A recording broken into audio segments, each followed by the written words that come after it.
Okay, let's just get to it because I feel like doing something. Welcome.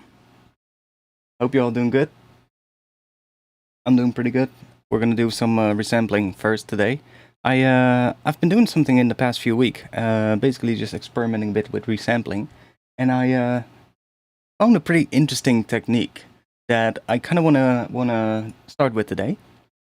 It's basically we're gonna use a couple of simple layers, simple instruments, and we're gonna build a very simple sort of like little piece of music, and then we'll add processing on top of that and do some randomization to that to make it create variations on what we made and basically make it sound a lot more interesting.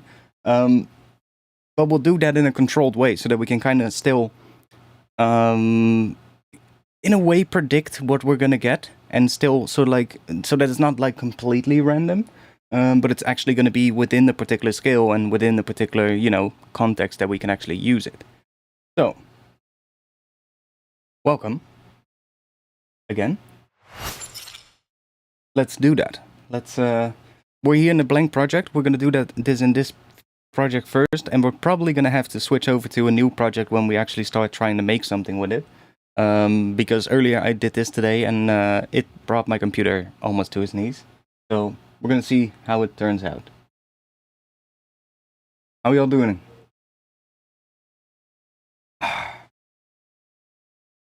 So I guess we'll start with like a piano, something really simple, and we'll write some kind of a chord progression with it.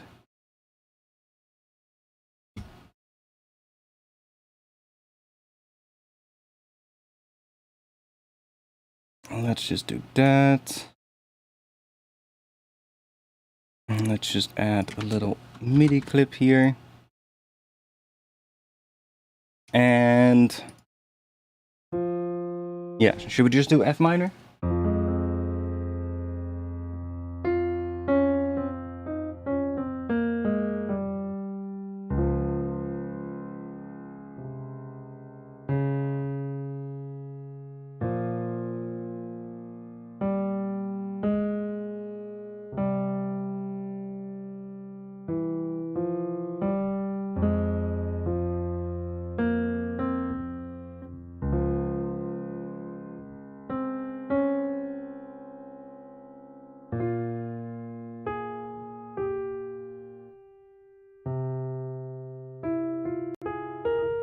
Yeah, sure. We'll do F minor.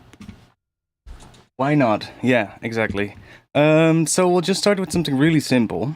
In fact, let's also add another MIDI track, and we're gonna add like a little bass thing as well. That is my color for bass. That is the color for not bass. Do that. No. And let's just put you there. One. And let's see. We're gonna start on F. Start there.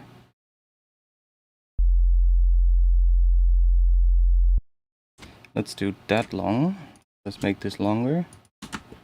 We're gonna do a pretty slow progression because that way we have more room to cut it up later. If we would do like really quick chord changes, then well, it's gonna be harder to use this file later if we want to chop it up. If we have like longer sections for the chords, then we have more space to kind of chop it, if you get what I mean. Plus, if we want to throw it in like a granular synth or something, you also have to think about that, right? If you're going to put it like in a granular synth later, and the chord changes happen really quickly, then you cannot really play higher notes with that granular patch, because then it's also going to speed up playing the patch, right? If it plays through the patch, for instance, if it plays through the sample. So you kind of want to make the chord change a bit slow. So let's see, we'll do F, and let me add a little bit of harmonics to this so we can actually hear it. Okay, let's do 3. And let's do another one, maybe at that one. And then let's set this one to, I don't know, 4 or 5 maybe. Oh, 4 could be cool. Okay, and let's make this a little bit more like that, so it decays. Cool, that's fine. And then let's go down maybe. Then we go to A sharp, which is that one, and then we go to C. Could also go to G and then do another one of these where we do a slight change, and then it's gonna end on D.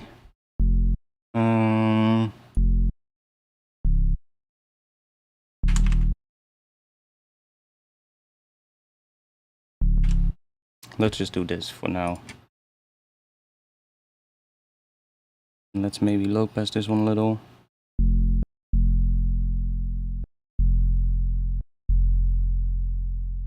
That, and then maybe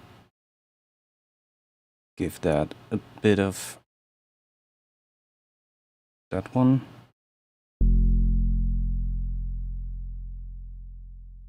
Sure. Okay, let's add some chords to that. I can actually just grab that.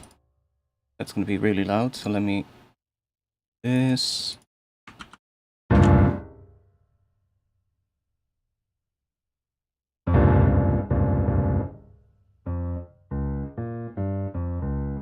Okay, let's start with this first one.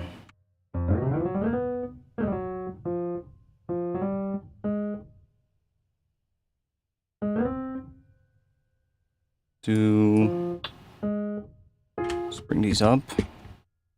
But the third is in is the top note. And then we'll do a little bit of, I don't know, something like this maybe.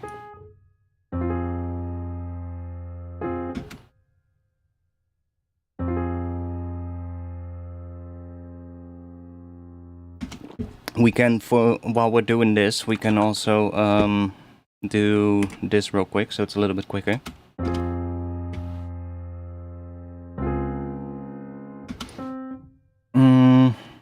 I mean, we can leave this one, just creates a 7th chord, which is nice.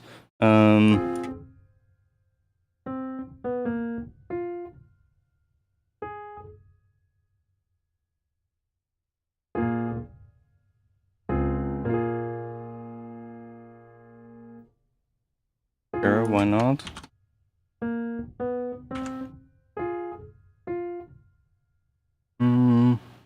E.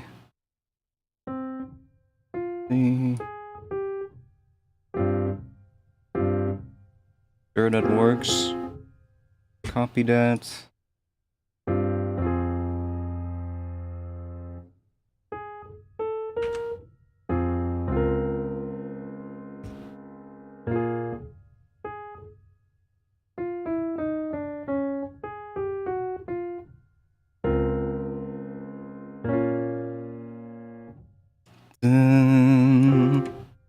Which is, yeah, that's right. That needs to be the top note, I think.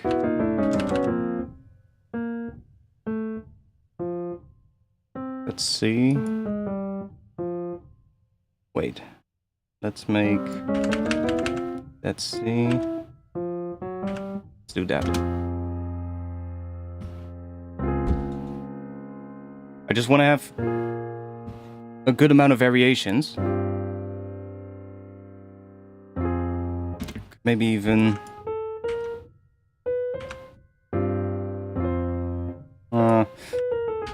let's just leave it there.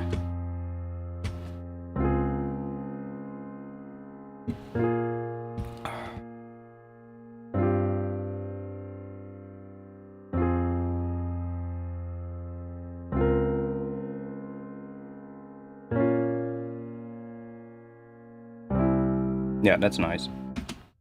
Let's make these a little bit quieter, maybe.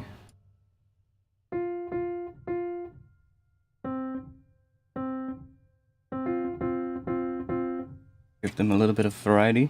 And then I'll just select this entire thing. And let's go into here. Is that right? No. Let's go into here. You can see that. But right here, in this left side here, you've got a velocity range. If we drag this up, you can see that we get a range of velocities that is added to here. So now that will basically be sort of like randomized, so that if we now play the chords, they're not going to be exactly the same every time. And we can even get a little bit more, I don't know, maybe space these out a little bit more.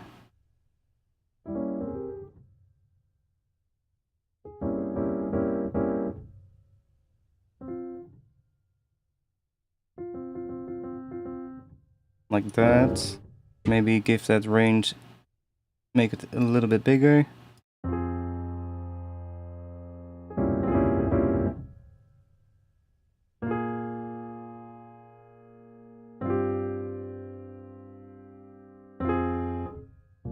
Make the low notes a little bit louder. There we go.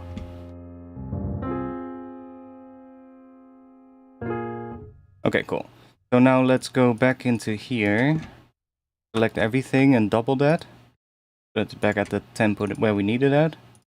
And then we get that. Make these a little bit quieter.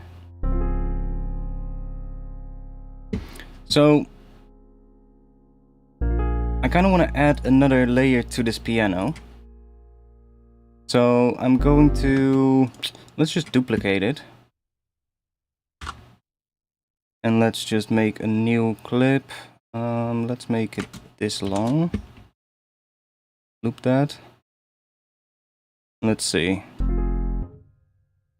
Let's just add a little pop melody thing.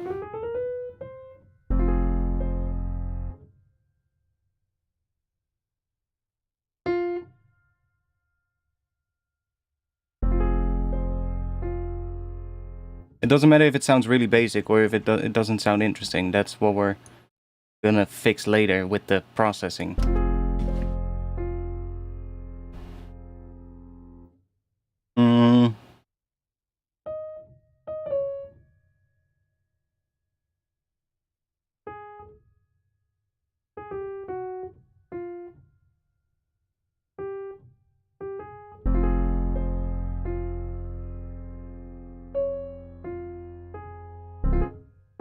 Sure, why not? Actually, let's see if we can add. Oh, I have a better idea. What if we try and add a random note to this chord of the piano? We don't need this one for that, I think. Do we? No, we don't.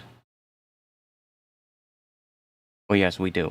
Let's just make one moment. Let's check. How wide is the piano? Pretty wide. I'm gonna make the piano a little bit more mono because the processing is going to bring a lot of the width out anyway. So if we go in here, there's a mono switch. But now the piano is mono.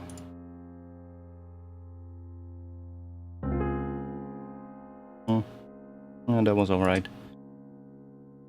Now I want to see if we can add a higher note to it that is randomized. So let's do duplicate.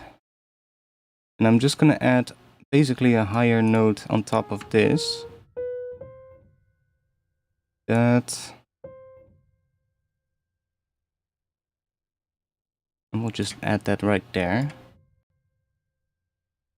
And then let's do that. We can just make that one the same note, it doesn't matter. So that means we can just copy this. And then we'll get rid of all the other notes. So now we get basically just that extra note on top. But if we wanna, oh yeah, it already has the velocity stuff, so we can even make it a little bit quieter and increase that range. So that not every time it's going to be heard that well. And then now I'm going to go into some randomization with this. So let's take the random device, drop that in front of here. So I can increase this to 24 and let's set this to bi. So it's going to go to both up, above and below the note that we've actually played here. And then we're going to increase the chance, something like, I don't know, maybe 60%. So that, or even up to 100%, and then basically it'll choose a random note, and play that on top of this chord thing. So if I play that, we should hear that already. See, we get an extra note. And it's different every time. But it's also not in scale. So, to fix that, let's go and grab a scale device. And let's grab a minor scale device. Drop that in here, and we're going to set that to F. Now it's going to be in scale. And maybe we can like get away with just 12.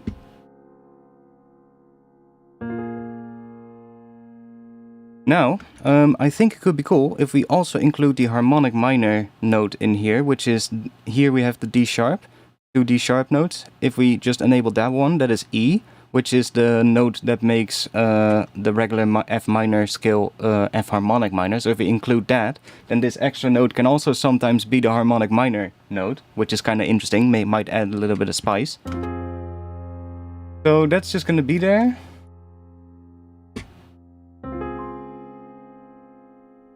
And then I think...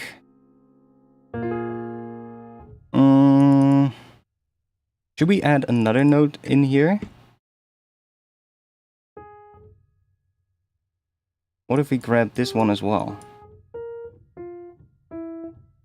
The top note of the... Let's see what happens if we do that.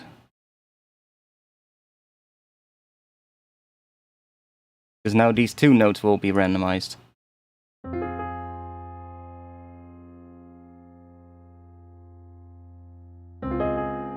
That's maybe a bit much. Let's go back to what we had. There we go.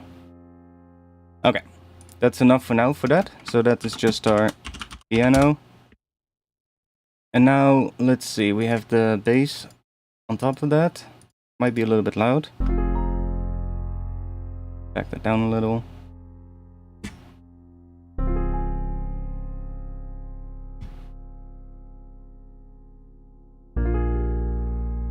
Let's go add a layer on top of this.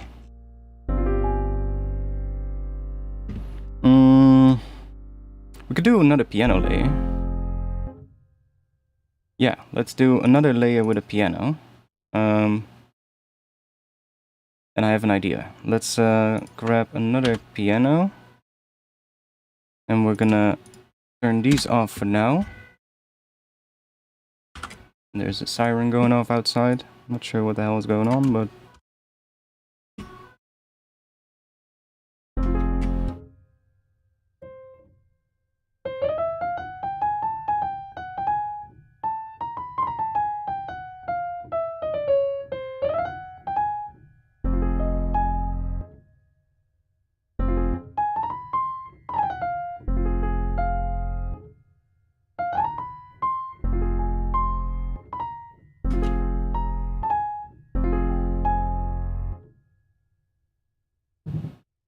Whoa, what the fuck was that? I heard like a loud bang outside.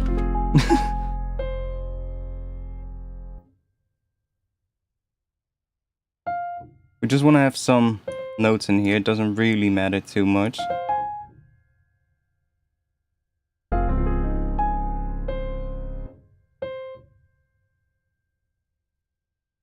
Let's just make it... Okay.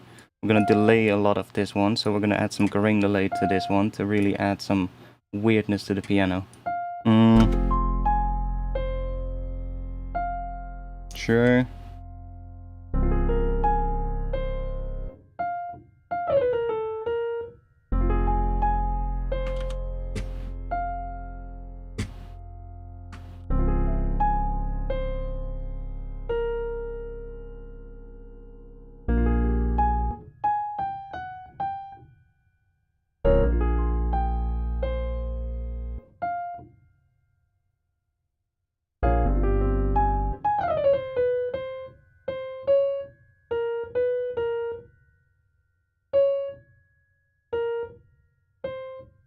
Something like that. You can hear sometimes that one note makes it a little bit out of key, but that's fine. We'll just not use that part. Okay. I guess we want to have a little bit of random velocity to this as well.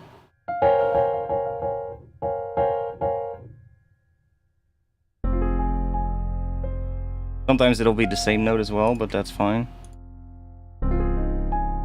Now we can also add the randomizer back into here. So if we do that, we're gonna get more random notes here. Ooh.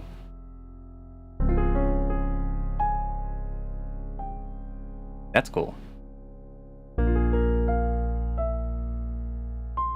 That way we get all kinds of weird... Oh, why not? And then we can also set the chance here to something like 60%, so it's not always gonna change the note, but sometimes it'll just be the note that we've actually specified it to play, so... Sometimes it'll be different, and sometimes it'll just be not be different.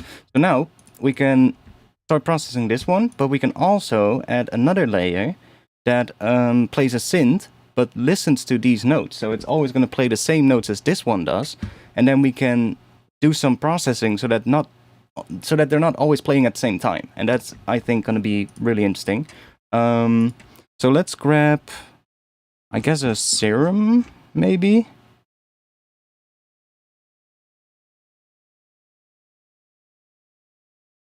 Ooh, and I have one more idea that we could do.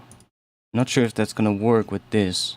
Can we combine the MIDI of two tracks into one? That would be sick. Can we do that? All ins. If I group this and then wait, no, if I group this and then put an external instrument in here, then I can send MIDI to track 14. No, I cannot, because there's... we cannot do that.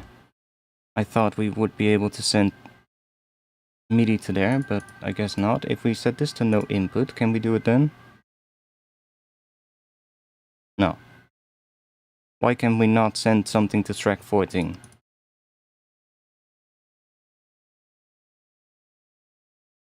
There is something on it, so that's weird. Because we can send it to the other ones. Does it need to be in the same group? That would be weird. Don't think that's the case. No. Why can we not just send it to the other one as well? Does anybody know that?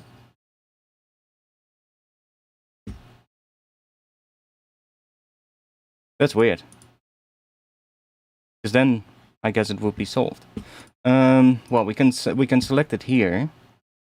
So we can select track 13. Then this is gonna receive the same MIDI notes. But I kind of want to add a bass note in there as well on this synth that follows these ones. So can I do that? Can I just do this and then do that at the same time? We can. Fucking nice. Okay, let's go. Let's do a little very basic synth patch. Let's do a couple of voices here. Let's do another one that is just mono. And we'll just add a filter to that. Doing a little bit of a shape like that. And then make it an envelope. And then let's set this to be like that. And then the low notes I want to be a little bit longer maybe.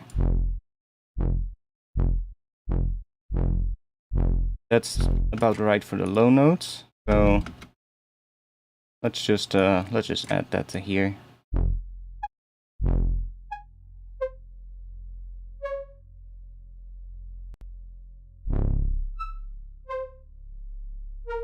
Yeah, that's about right.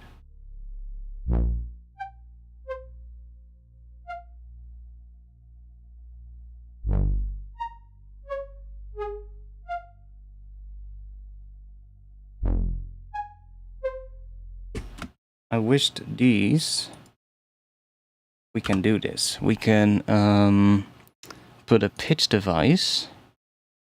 We're getting really weird now. We can put a pitch device in here. Set this to -12. And then if I just rename this -12 pitch, then we can select that as the input here. Yeah.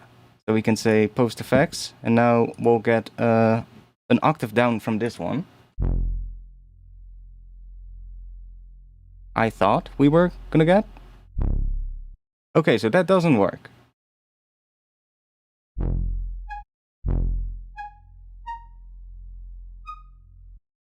Why not? Why doesn't that work? Do we need to have an instrument in there? An external instrument? Let's see. Huh. Okay. You learn something new every day.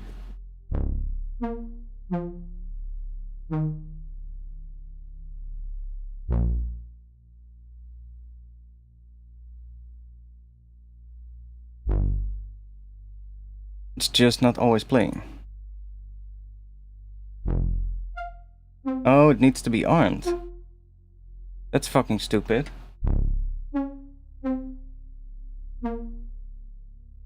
Okay, well, whatever. There we go.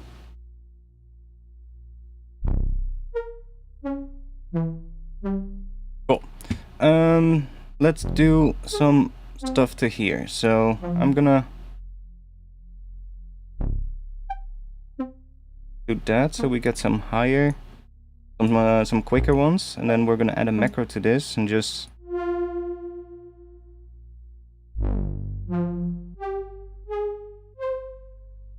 go to something slower. That sounds nice. Let's do LFO rate, doesn't matter, and let's also maybe, fuck, I wanted to automate the point here. Let's modulate that with macro 2, go in here, and we'll just set that range to be something like that, so that we also have ones with like a slower attack, and then that will be attack. Okay. That's it for here. Then we need to open this up, and let's just add those there. I hope chat is interested in watching, because you guys are pretty quiet, but I think you guys are just watching what I'm doing. You can hear that the synth follows the piano, even though it still sounds like ass.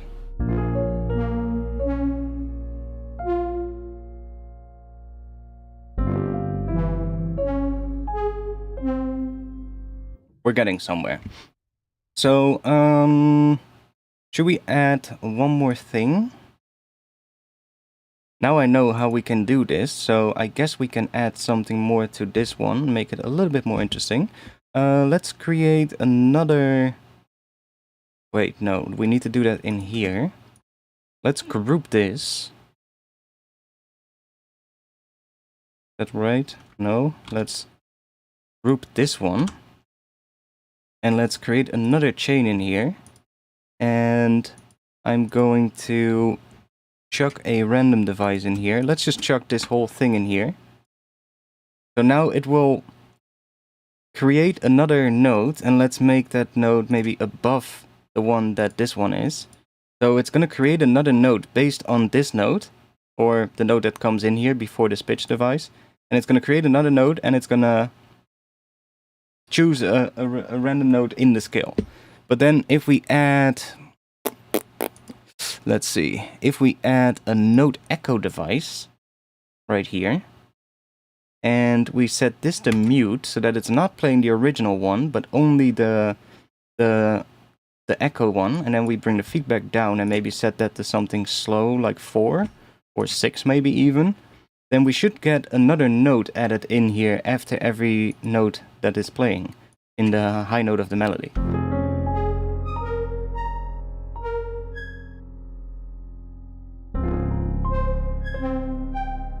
It's getting a bit high pitched though, so let's go and put a pitch device in there as well.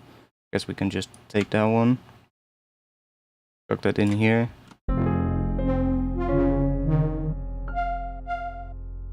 And I want to see if we can we...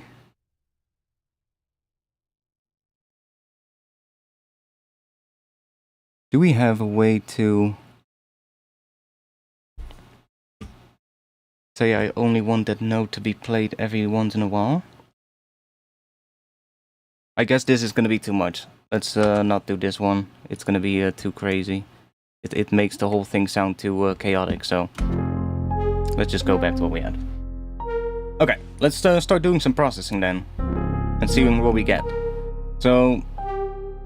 I'm gonna group the entire thing. Give this one a slightly different color. There we go. And let's see. We're gonna start with the piano here. Let's add a little bit of reverb to it. Let's just grab... reverb. Let's do a Valhalla vintage verb. Let's just put that on the group here.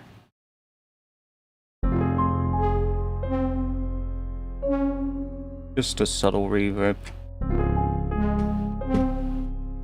And then on this higher one, I want to add some grain delay stuff. So let's grab a delay, grain delay. Let's put that in here. And I'm also going to group this. And I'm going to grab myself a Max for Live device called Device Randomizer. And we're going to drop that in here. For this one, I'm going to map that to this rack. So I'm going to click on the title of this rack. And now it's mapped to the audio effect rack, as you can see. If I open up the macros, you can see that the macros are moving around. So now, map the speed to a macro. This is a frequency modulation for the speed, for the random speed. So let's map that as well. And then the depth. You can see that they start moving around pretty crazy. Let's go into the mapping. I'm just going to change that. You cannot really see that, but... if I do this, then you can. So we're just going to set the rates here. So I want the frequency not to be 0, but we do want to go pretty close to 0. And maybe 5 Hertz, something like that. And then let's do the frequency modulation as well. A little bit less, maybe. And then the depth of that, somewhere around 50%. So now these are moving around, and they're going to be moving around slowly and sometimes faster, and that's going to give us some interesting things. So now let's go and maybe group this and create another chain so that we have the dry chain and the wet chain. And already if I play just the piano, we should be able to hear what that is doing. So now let's bring the frequency down here, bring the spray up, and let's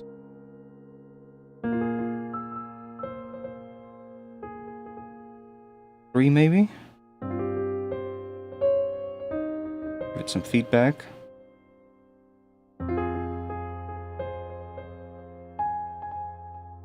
And I'm gonna add another grain delay. We'll just duplicate this one. And this one we're gonna maybe set the dry wet to a little bit lower.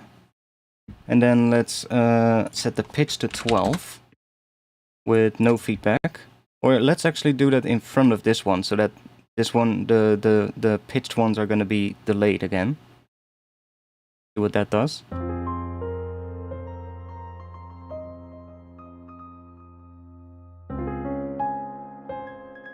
So we get all these kind of things, which is nice.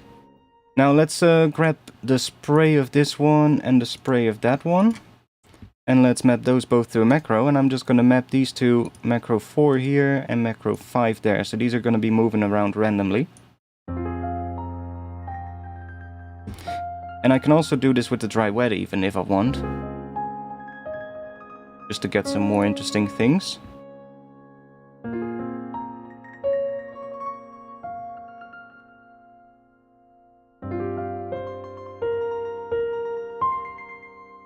I guess I only want to do one of them, because otherwise we're going to get a stacking of the sound. So let's unmap this one, and let's just leave that one at 100%. But it's not going to stack with this one. So that's nice. I kind of want to use the frequency here to add some detuning to the delays, but not always. So I cannot just map it to one of these macros because then it's always going to be moving around. So I want to kind of figure out a way to move that around, but only every once in a while, but still be random. So I think we can do that with an LFO. Let's grab an LFO. I'm just going to put that in here. And if I set the offset all the way down, we get this. See? So if I now map the rate, or wait, if I choose a random, yeah, that's going to be good. And then smooth it. Maybe add some jitter as well. And then we can randomize this rate. We do have to change the...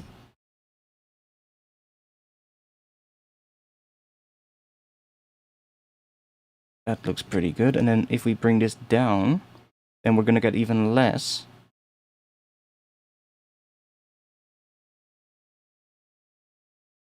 I guess. No, that's for the mapping itself. We need to... Can we... I guess that's also going to bring it closer to, so that's not really going to do much. Let's just leave it at this. And now I can map this to the frequency of this one, for instance. See, it's not really doing anything now. See, we already get some weird shit.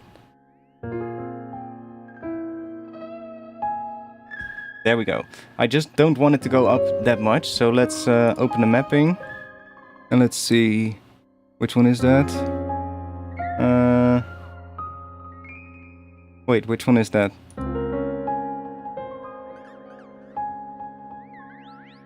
Oh, wait. I can decrease that.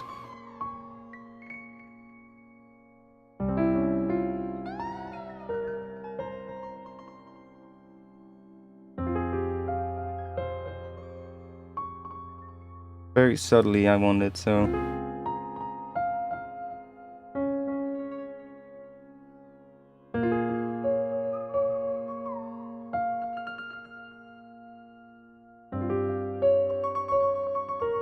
You can also try doing it on this one. Oh wait, it's already mapped to that one.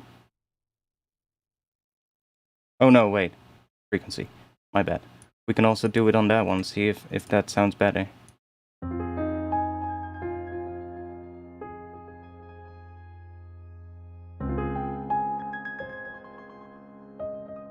I think that one's gonna sound a little bit better. Make it a little bit bigger.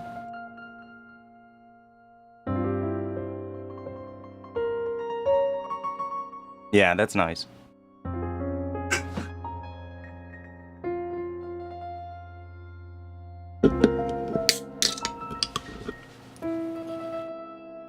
Yeah, I like that.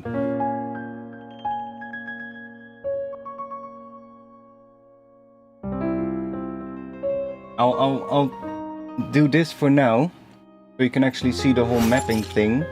Or wait, let me... Yeah, that is good. So you can see the mapping when I'm doing that. The webcam will be back in just a bit when we start resampling. This view just gives you a little bit of a view of that mapping part. It sounds microtonal. Yeah, that's cool. Because this is just kind of detuning it a little bit. Now I can also grab the feedback here. Let's map that as well. And then I'm going to map that to macro 8. And I'm going to change the mapping because I don't want to have 100% feedback or 95%. Let's just go up to like 50-ish.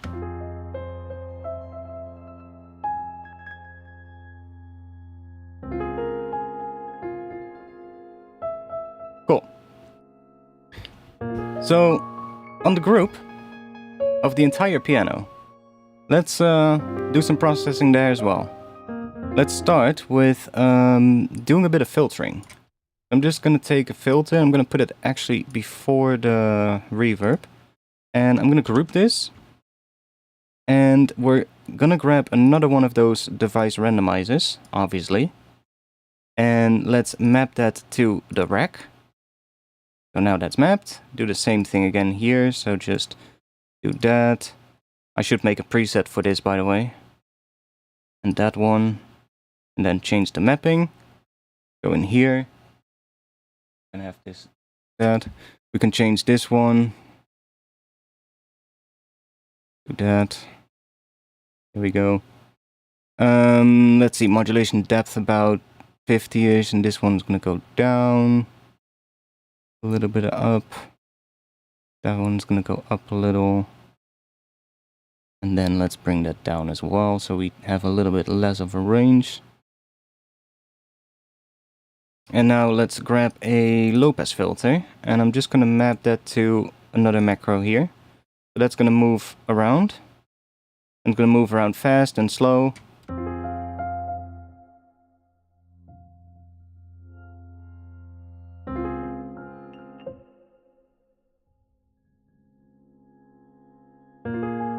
And I probably also want to make sure that there's no like real low end in here. So heck, I can even do that in here. Just do that.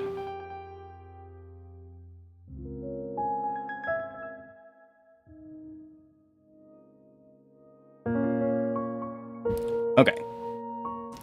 Now with the bass, this is just going to come in every now and then. And I might actually want to do this filter. Yeah, let's not make it close down all the way. I kind of wish we had the chords separate, which we can do. If I group this...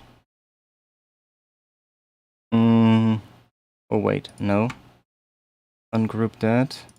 If I group these... why do I just do that? We can grab this one, just cut it away here, put it on this group, and then put another one in here. So I'm gonna grab another filter. Where we're gonna put it? The end.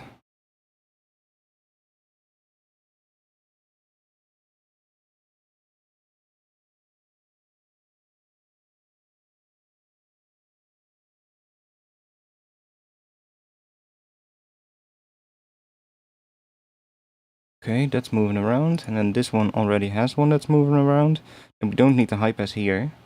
I'm gonna do that here.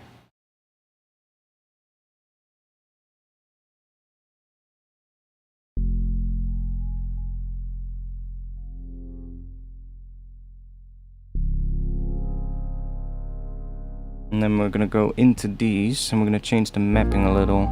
So the lowest frequency is gonna be up a bit. It's not always gonna go all the way down.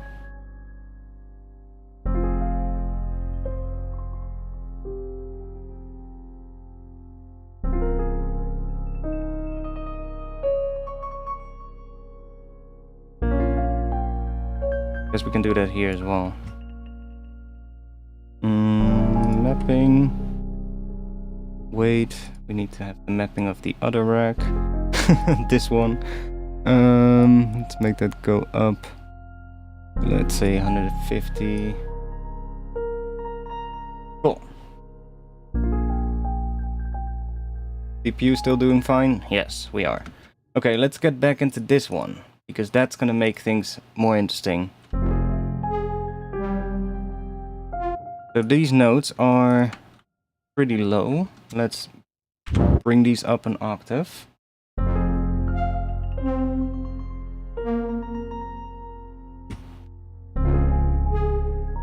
Okay. Group that thing. Grab another device randomizer. Drop that after the serum. And let's map you to the rack.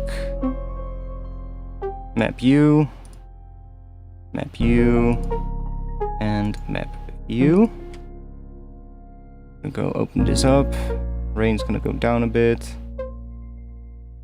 Up that one, up that one. Down there, down there. Doesn't really matter.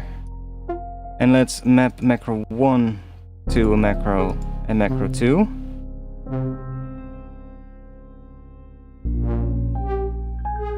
So that's gonna start moving these around. And then we can also maybe do a bit on the filter as well. And let's make sure that we have that one here too. Map that to macro 6.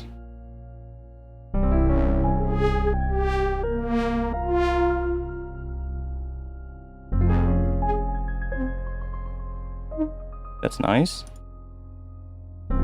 Let's add some reverb to this thing.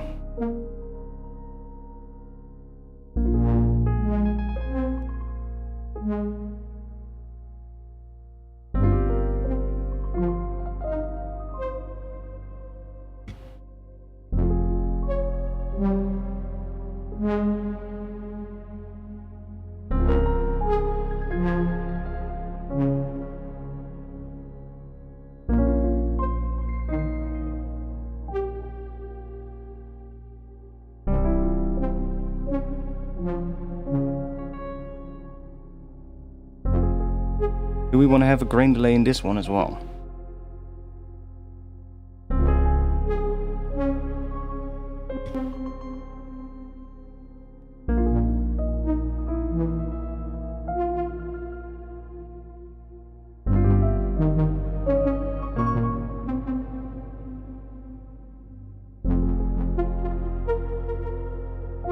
Oh yeah, we have macro that one.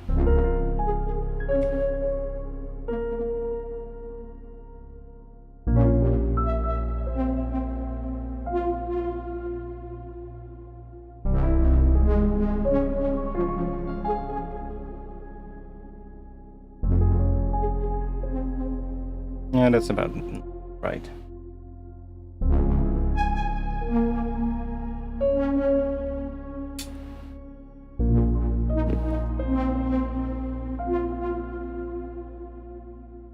Seems like it's only on your end. Okay, should we get into some actual processing now? I think we need to start adding in some portal.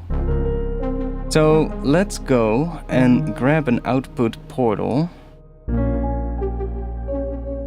And we're gonna drop one on this track here. Let's do it before the reverb, or even before the grain delay as well.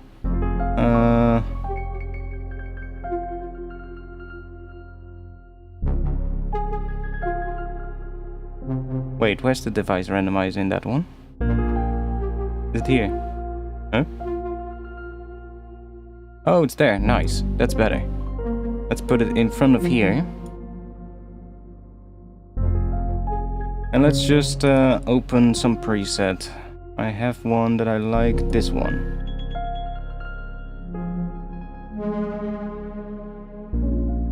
What this one does, it kind of pitches the sound up and down. And does some random stuff here.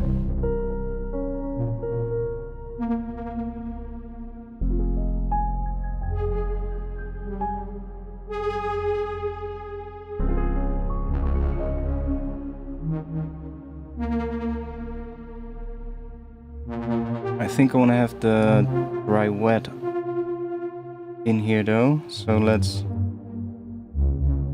grab this and let's map that to a macro. Here we go.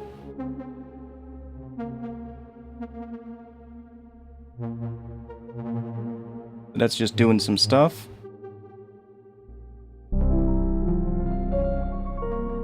Now let's see, because we have... Is this being filtered already? No. Okay. Let's grab an EQ. Before the reverb preferably. And let's do a low pass. And map that to another macro.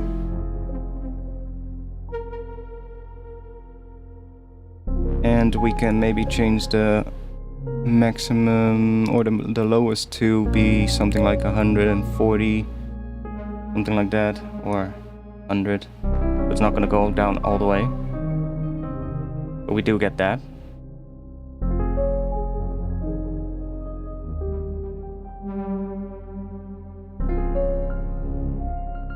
Okay, I still have my doubts if this one's gonna sound as good as the previous one that I did, but I can always open up the previous one and show you what I did there. But let's do the processing now on the final group, because that's where it's gonna be really interesting. I want another portal. And I'm gonna group that.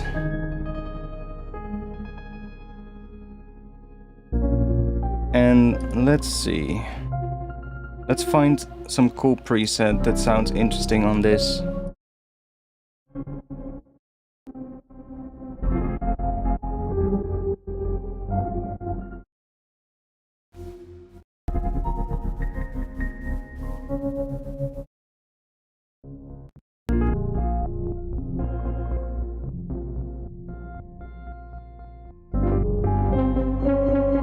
I like that one. Okay, we need a device randomizer. I think our CPU is gonna allow us to get away with one more. Yeah, for sure. Map that to this rack. It doesn't have to be in the rack either. We can just have it outside of there. But then we cannot map that, so it does need to be in the rack. We can just have a separate chain and then just mute that one. And let's map you, and map you. Change the mapping again.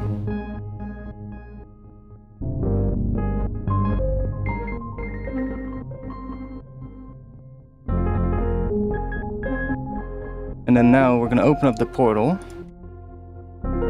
And we're gonna click and drag this thing.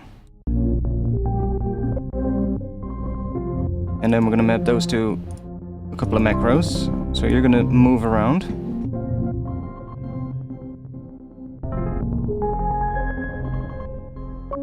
Getting a bit crazy with the bass. So I'm thinking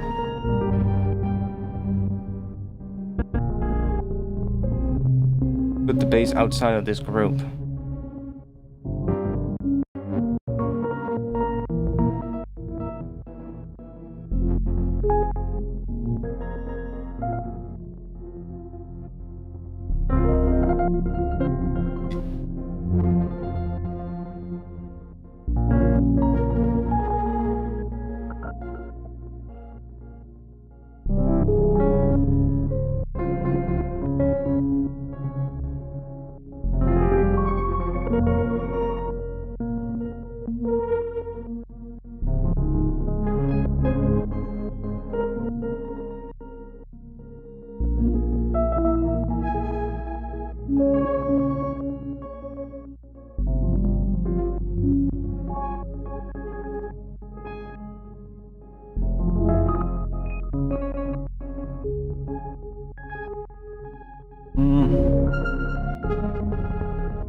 That one's kind of cool.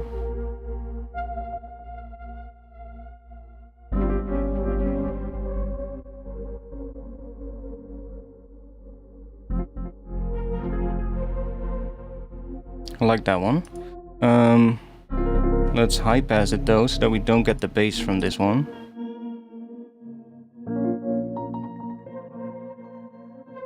And let's add another portal in here.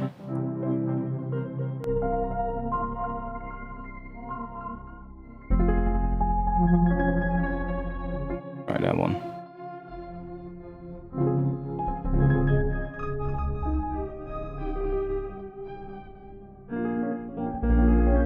We're still fine.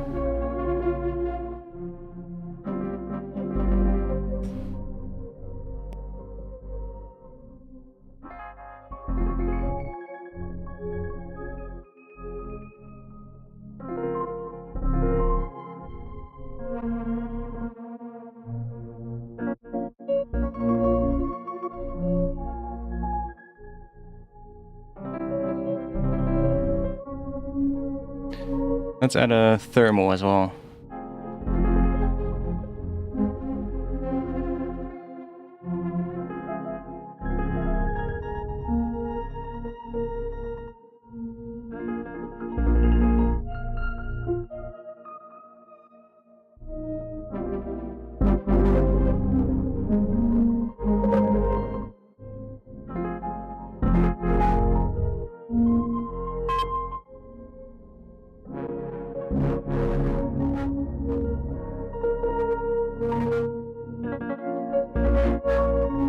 Open that up.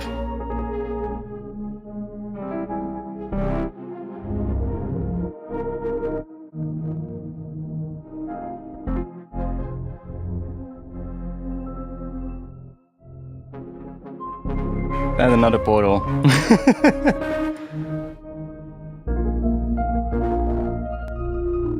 This one I want a bit more of a so like spacious kind of preset. Chordal cloud is pretty nice.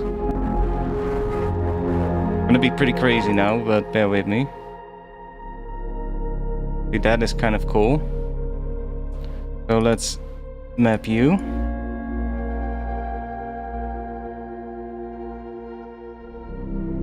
And then we'll high pass this one.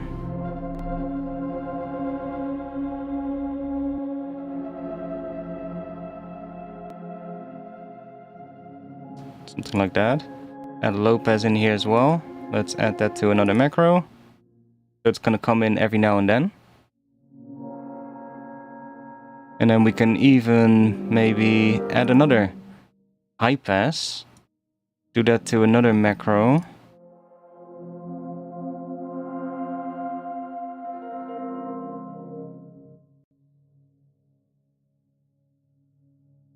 Shout out to the person copying your emojis. What are you talking about?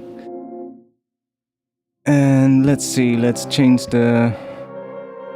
So number 1 is the high pass, so let's make that go up a little bit less than all the way. And then the low pass can go down a bit.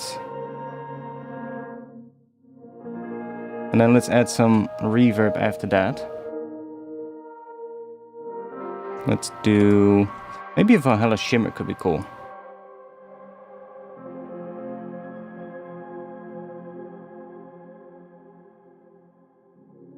Let's just put that at 100 and then just group that and put another chain as the dry one. Oh yeah, that's nice. We add a bit of feedback.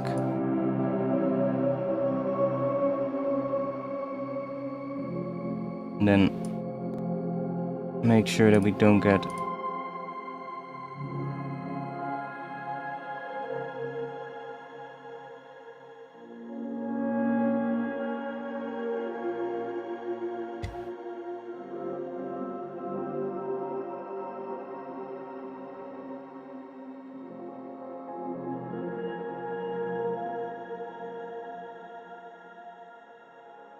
Okay, let's see what happens if we now play the whole thing together.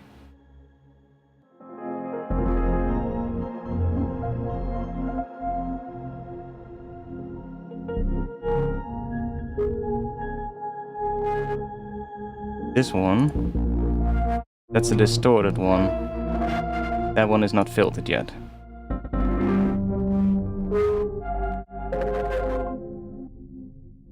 And that one also needs reverb, by the way.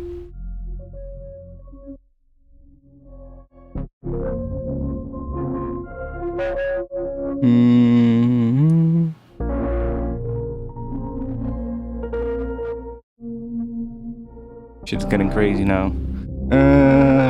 Reverb.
I can just mute layers as well and be like, oh, I want to hear what it sounds like with just that. So let's say, I don't know.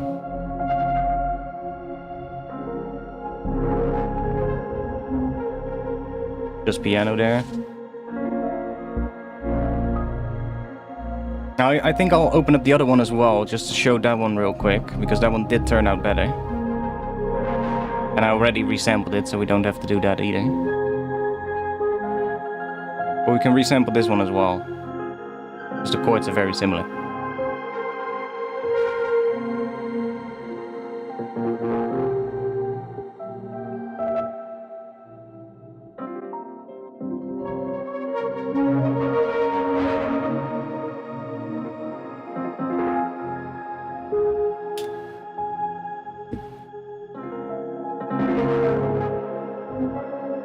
Okay, let me open up that other one to show you what that one sounds like, because that one really does a very similar thing. It actually sounds really cool. Was it that one? I think it was that one. I'll show you what I mean. I'll quickly run you through that one as well. It's going to be very similar to this one, so I won't really have to show much. Basically, one that I did this afternoon.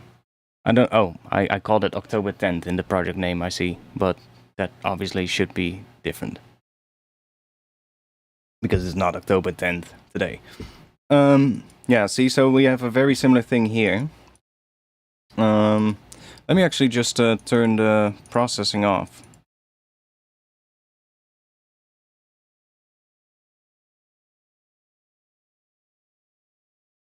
Turn that off. Put another one here. Turn that off. Another one there. Oh, that doesn't matter because they are moving randomly. Put another one here. This is the project that is actually bringing my Ableton to its knees, pretty much. I think Ableton is now freaking out. One moment. I hope my voice is not freaking out. Okay, there we go. We have another random rack there. And that's just a resampling track, I think. Yeah, Ableton is not liking this project. Okay, so again, we have a very similar thing. Bass note.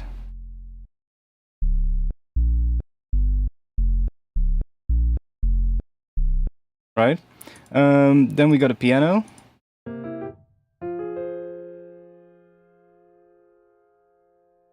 Very similar to what we just had. With the bass.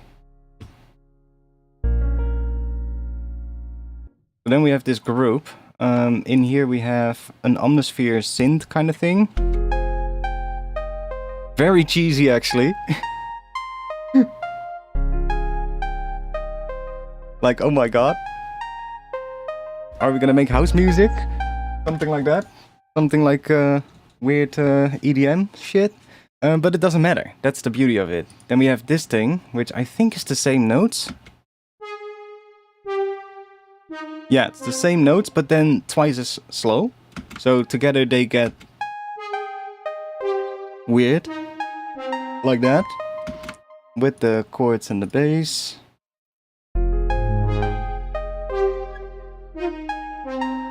Okay, already hear some other stuff from here. This one is very similar to what we had before. A serum. Moving around randomly and doing some randomization to the notes. So that altogether sounds like a mess, honestly. And sounds like, what the fuck is this? Like, what are we making?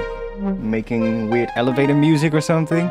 But let's go and turn the randomizers on. So on the bass there's nothing. Then on the piano we have something happening here.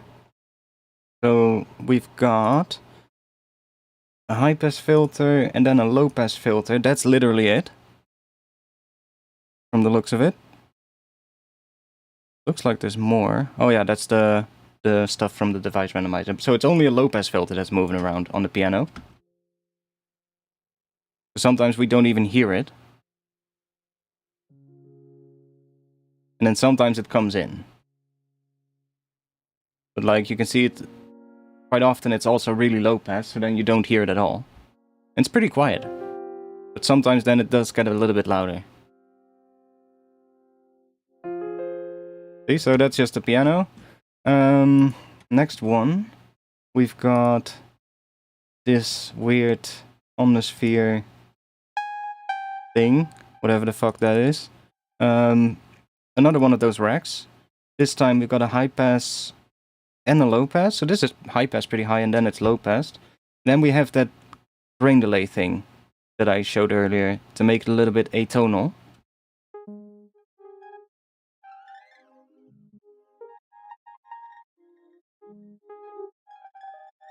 And that comes in every now and then, just like before. It's really quiet.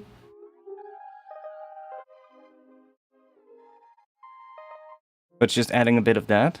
And then we have another track with that more like, what is it, like brassy kind of synth. Then we have another rack here with, again, some stuff.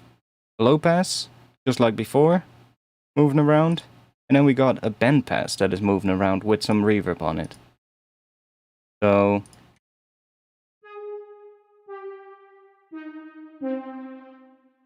those two are moving independently from each other. So sometimes when this one is fully low passed, the band pass is in the high frequencies, and we actually still get some sound from it. But it's just moving around randomly. About random, what do you think about Synthblend 2? The same as what I've always thought about Synthblend. I think it's a cool plugin, especially now with the new addition of the Geno patch thing and being able to drag a sample in it and have it recreate the sample. I think that's a great addition, and it makes the synth more interesting than what the first version was. But my initial sort of like, thought about the plugin still stands the same. It's great for how weird it is, but it's absolutely unusable from like a sound design point of view, and if you really want to use it as a synth. That's just my opinion about the whole DNA page thing. Like, it doesn't feel intuitive to use. So for like the weirdness of it, and if you just want to generate weird shit, then it's great. But to actually use as a synth and be like, oh, we're gonna make a patch in Synthblend today? No, I would not pick Synthblend for doing something like that. And that's all about the interface, basically. So yeah, mixed thoughts, I guess, about it. Okay, so that is now that. So if I now play everything together, we already have some more interesting things. You can hear we already get some interesting bits happening. But we still have this last track with the weird synth. Or weird synth, just a very basic low-passed sol. This one doesn't get too much either. It just gets a low pass moving around and a grain delay with a pitched up octave.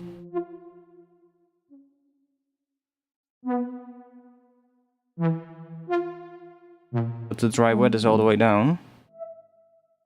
Not sure why that is.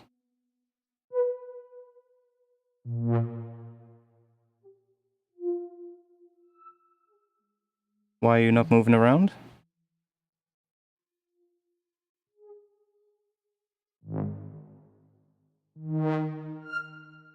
It is mapped, so it should be moving around.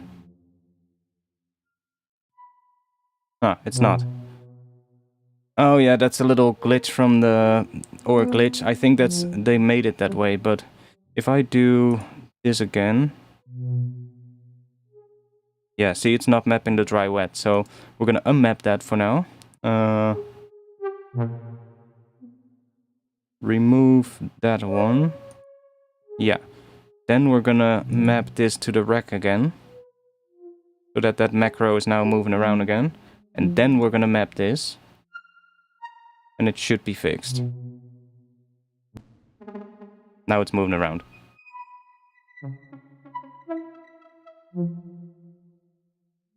So we we get some of that grain delay.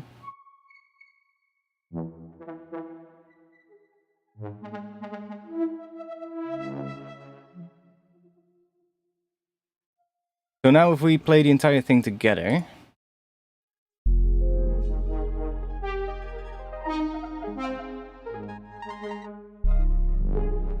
we get this. Not sure if I had that grain delay actually doing something, or if that was just sitting there and not doing anything in the original one. But now we have it with, so I can always unmap it. But now we have that. Let's see, I think there's more randomizers that we haven't turned on. That one is all turned on. Yeah, there's one on this group. So that's the group of the... What is that? The synths. And here I introduced the first portal. So we got a bandpass again with a reverb on it, and then a low pass, and that's running into a portal. And that is one of my own presets. Well, that's an edited preset of one of the presets in Portal. Not really moving these around. It's just basically messing with it a little bit with that preset, so see what that sounds like.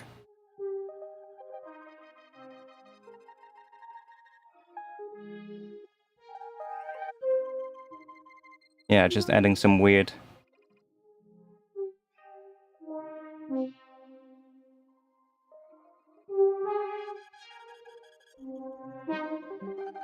Pretty subtle actually, what it does, but it adds some movement to it, some weird stuff. And now I guess we're gonna get into the group.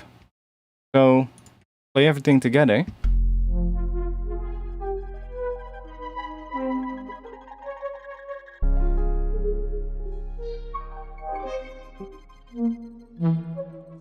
And let's first enable the limiter here. And enable the mid-side EQ. So that's just making sure that there's no low-end stereo information. And then we're gonna get into this massive rack here. So let me check, because there's multiple chains happening here with Portal. Let's just turn the first two off, or the second two, and let's just focus on the first one. So this is again just one of those randomizers, moving all those things around. Except they're not. Why are you not moving around?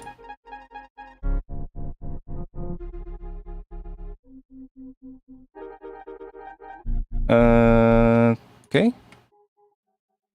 Map. Okay, there they go. Now we're moving.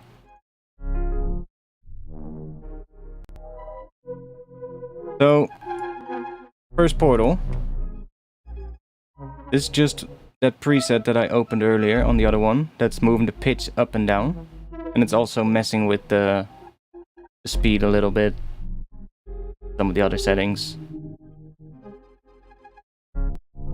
Nothing too crazy. It is also cutting out the audio every now and then, but that's actually kind of interesting. I think that's also happening because of my CPU.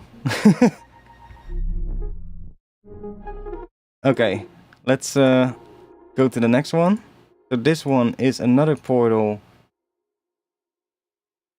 with the Chordal Clouds preset. So that creates atmosphere out of this thing. And that's again being filtered. And then we have some reverb after that. So that's just creating this.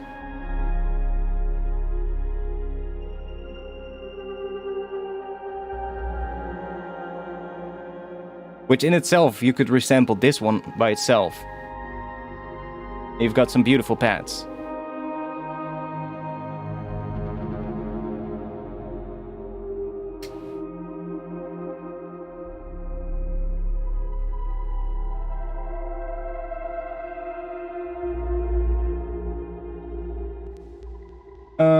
And then we have one final group, which is actually gonna make the whole thing interesting.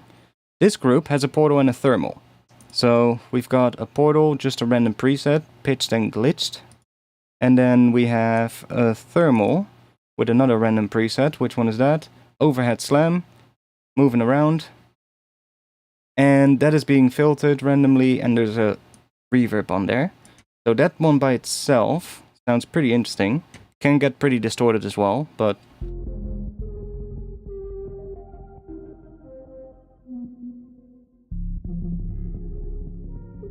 as soon as this one opens up.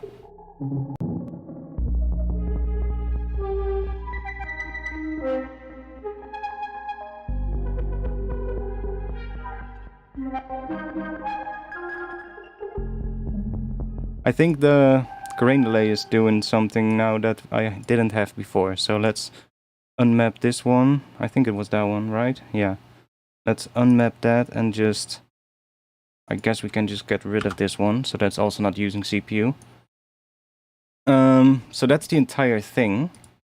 And then everything together, we get this. I hope my CPU is gonna survive.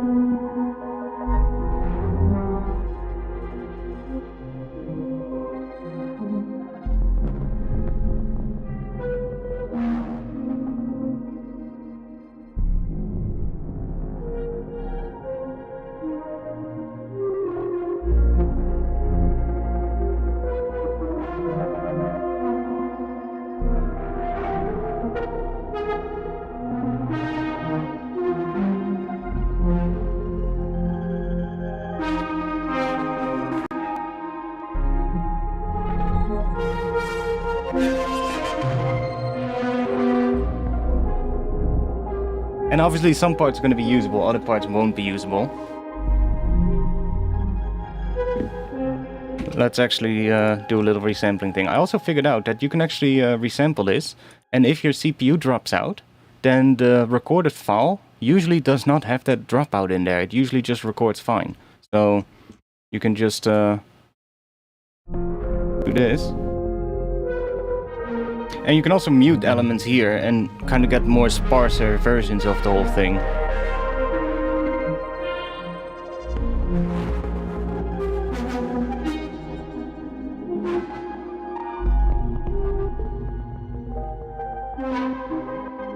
That's also why I have the bass muted here, so that we can get a section where there's no bass.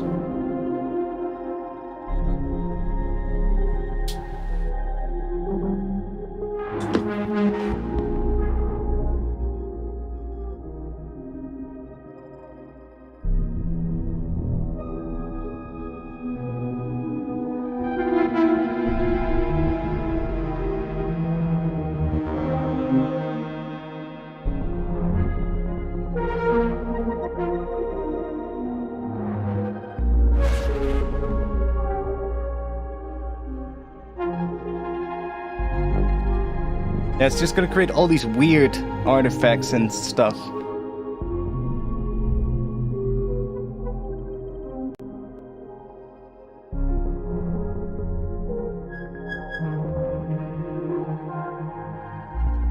And that distortion is also interacting with that bass note that is going in there. Like that, right there.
CPU's not liking it anymore.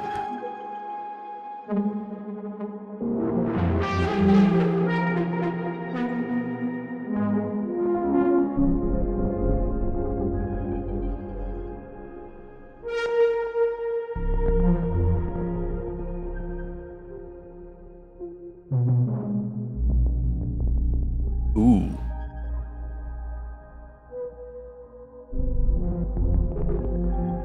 With this layer muted, it's also pretty cool.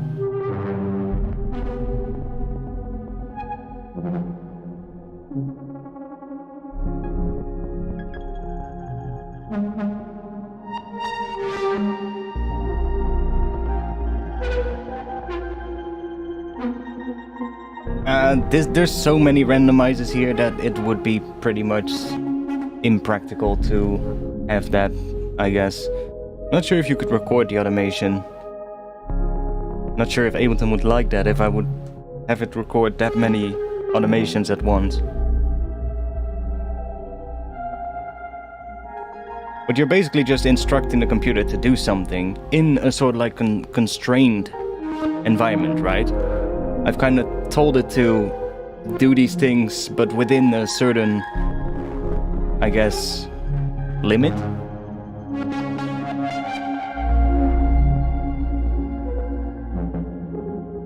We do a little Atmos. Let's go.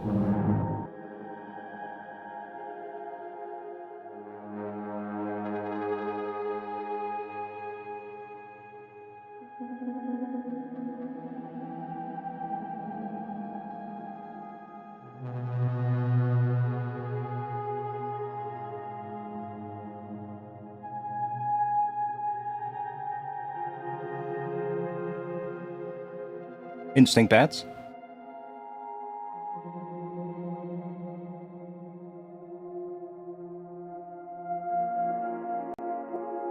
Nah, mate, using audio is not the end of the world. In fact, it opens up a whole new range of possibilities that you cannot do when it's not audio. Because this audio thing that I'm recording now, we can throw that into another synth. We can throw it into a sampler. We can cut it up. We can reverse it.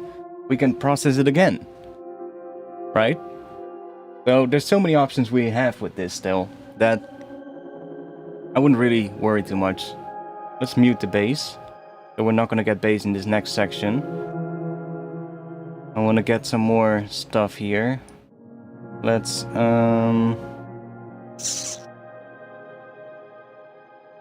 maybe bring you back.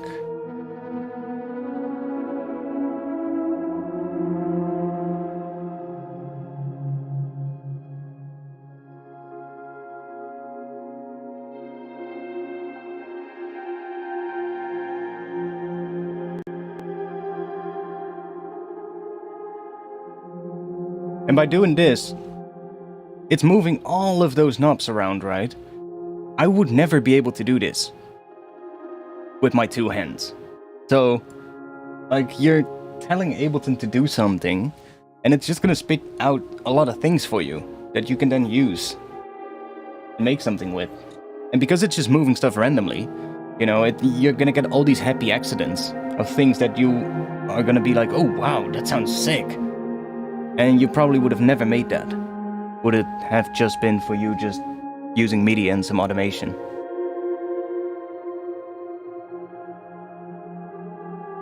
And heck, this can even be an ambient piece of music. Because it follows a certain chord progression, it keeps following the same progression, but it's completely randomized.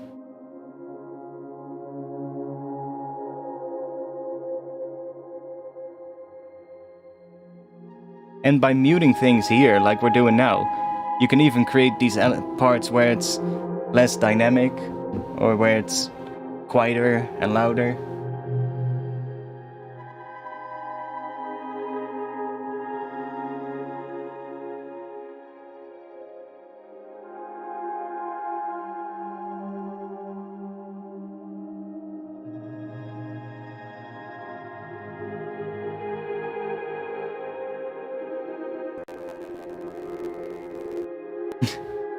Okay, Ableton completely fucked up there.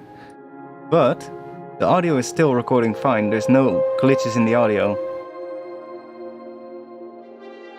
That's what I mean, just having it record. Even if your CPU is just like, I can't take it any longer. Like there. I hope my voice is actually still sounding fine when when that happens.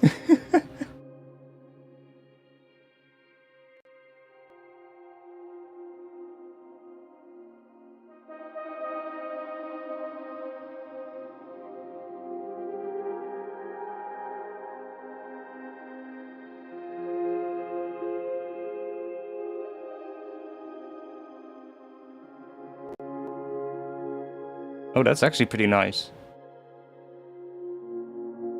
My voice totally okay. Oh, sick. I thought my voice would also be crackling when that happens. When I mute this layer, it actually gets really clean.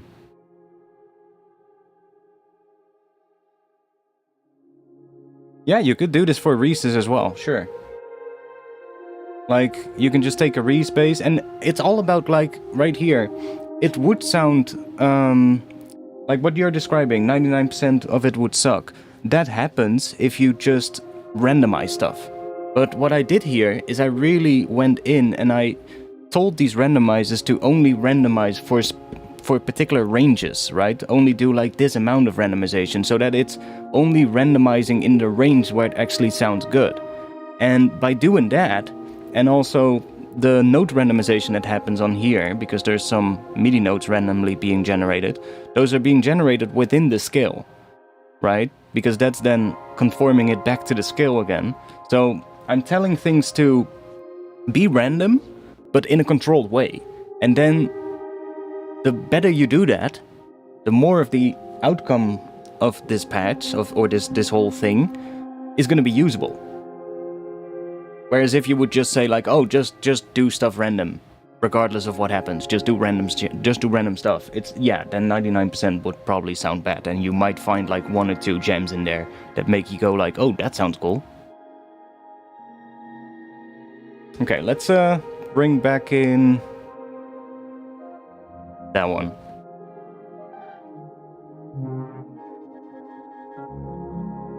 Get some more texture in here.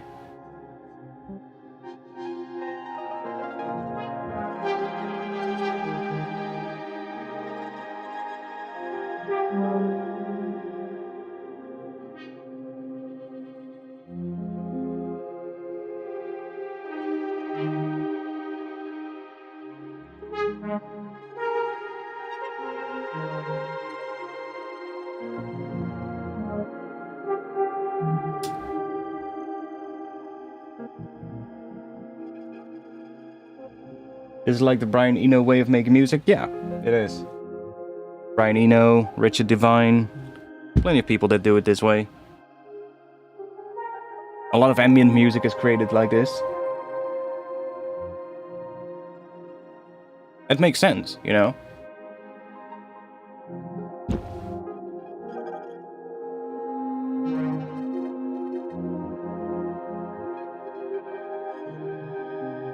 And I'm also not too afraid to get like a 30-minute long file sometimes with this kind of stuff, because the more the better. Well, that's what I told, right? Like, at the core of this, the sounds itself are really fucking shit.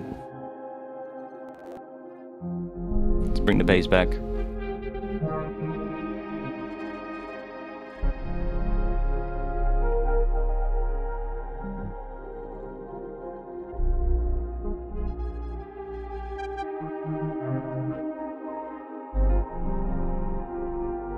Okay, this one's gonna come back.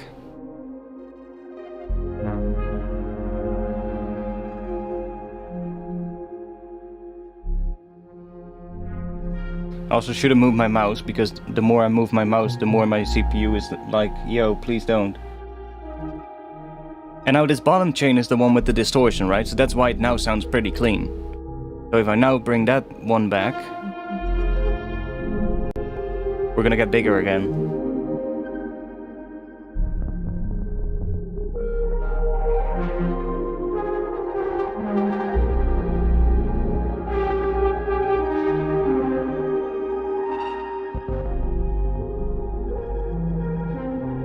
No, exactly, it doesn't need to be much.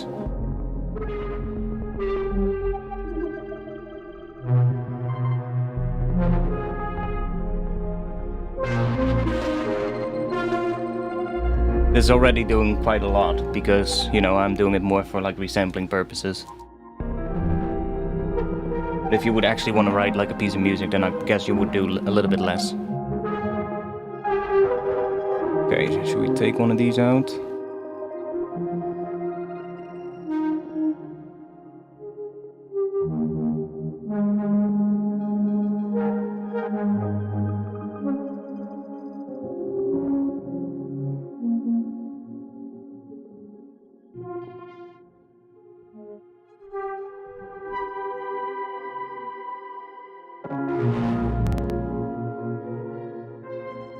And I think those really high-pitched, high-frequency crackles that you hear every now and then, I think those are not in the audio file. I think that is my CPU just saying no. And like the clicks and every now and then. But even if they aren't, maybe that could those parts could also be cool, you know?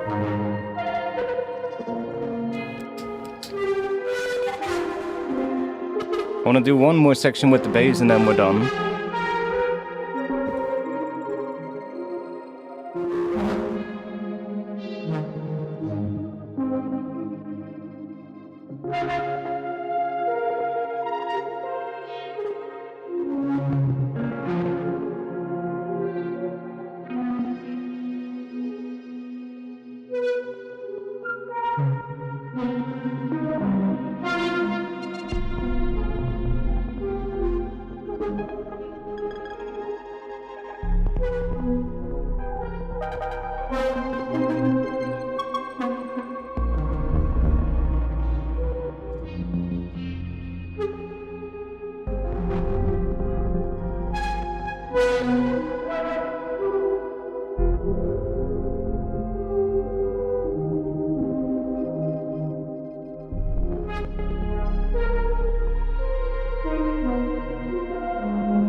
Yeah, exactly.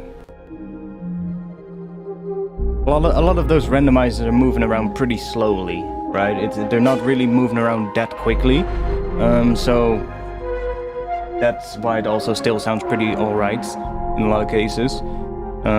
But then sometimes they do suddenly start moving a bit quicker because of the sort of like frequency modulation on the rate of the randomizer that sometimes comes in. So there is a bit of like moments every now and then where it does tends to speed up a little.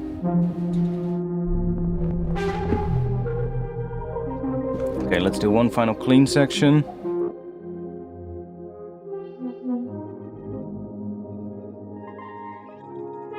So until this one is done.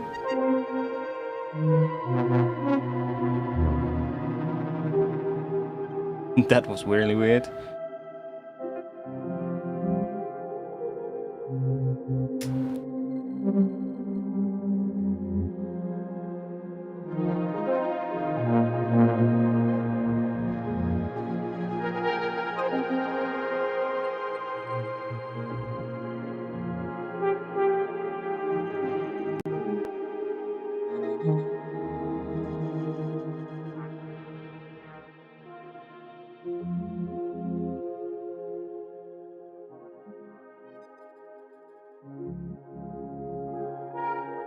Outro.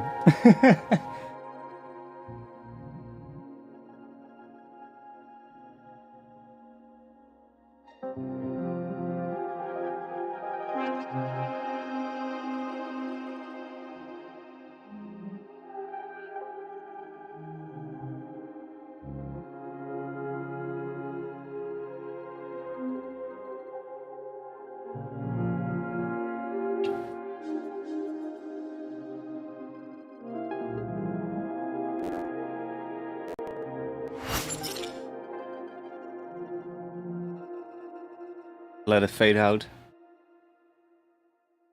You You never know if you want to reverse that till. Okay. Now, that file has become pretty long. And I want to bounce this one, so let's do that.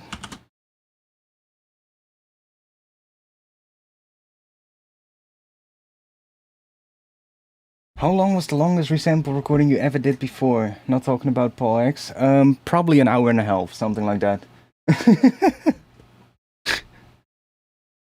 F minor, very textured. Yeah, this can be 2, I guess, because it's from the same project. How long is that gonna take?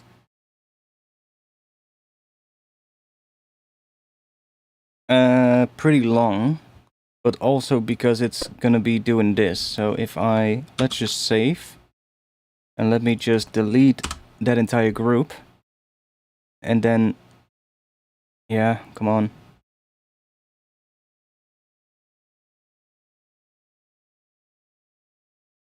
And then just bounce it, then it should be a little bit quicker. Yeah, see, it's a little bit quicker now. I already have one of these, but this one has the ambient kind of parts, the more like pad-like parts, so we can use those for like maybe the intro as well. I want to go into a new project after this and sort of like start messing with it and see if we can make something. So I think we could get pretty weird now with the drop, because this whole thing is already pretty weird.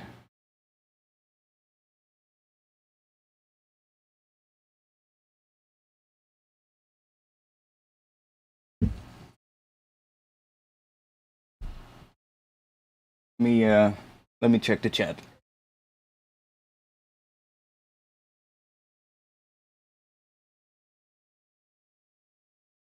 See if I missed something. Don't think I did, but tons of neat little fragments in there. Yeah. Probably.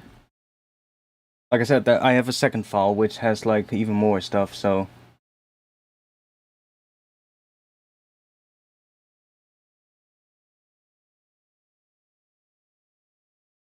Any questions at the moment while we wait for that? Anything you want to talk about? But that's a little, I guess, a fun way to generate new stuff. Things that are just different. Make you go, I would have never made that without this weird technique.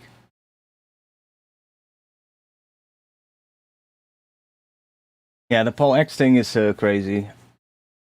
Like, you can literally just stretch a file longer than what you would physically be capable of listening to.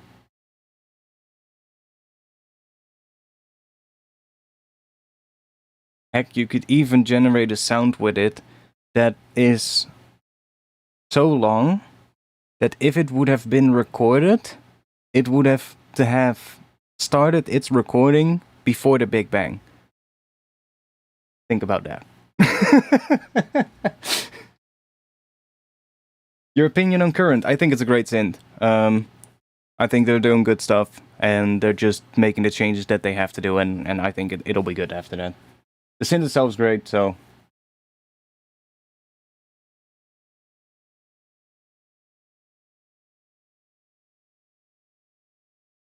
That sucks with your eyes. Yeah, Paul Stretch is crazy. Like, you can throw this thing in Paul Stretch and get some weird shit. Heck, now while we're at it, let's just try it out real quick. See what it sounds like. Not gonna bounce it because that would be fucking mental. But let's just see what it sounds like. Can we do that? No. Then we need to do this, that, and then it is right here. See, even that takes a while. So, what do we want? 10 times? We're already gonna get a file that is what? 3 hours? So like if we go up to that we're looking at, is that hours? I think it is. So that's 308 hours. That's not necessarily as much as what I had earlier, but I did one a while ago where I had like an entire movie and I dropped that in here and then I stretched it to the entire amount and I looked at what it was and it was mental. I think that was on the old pulse stretch before it was a VST plugin, but like 10 times.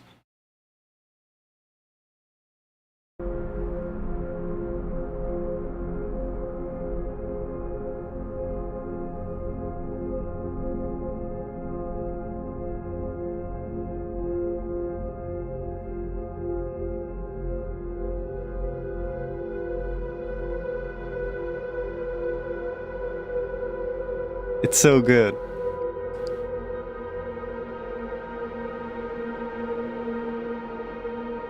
Endless atmosphere. I wonder how they make all that ambient music. I really do.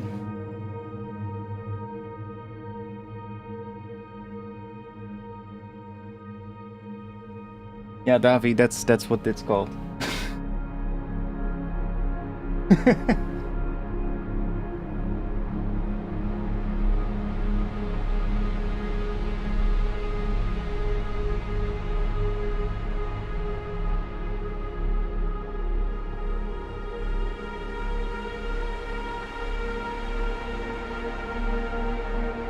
Honestly, sounds pretty good.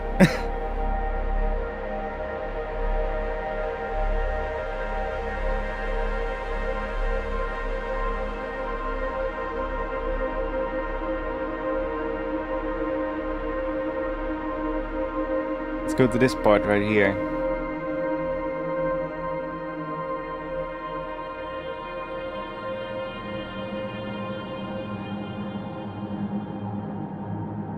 Ooh.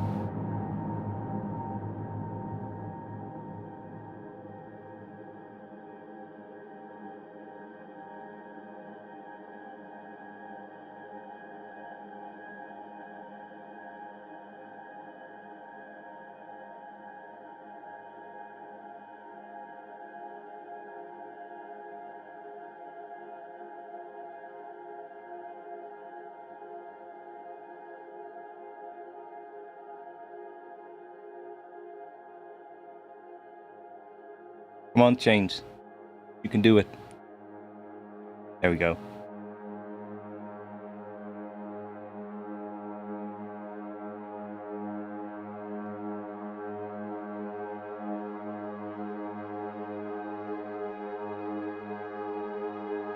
Like, that's actually a really nice pad.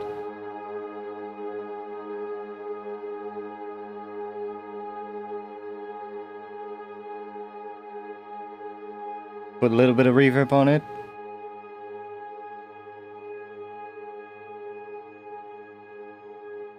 Don't even have to do that, but...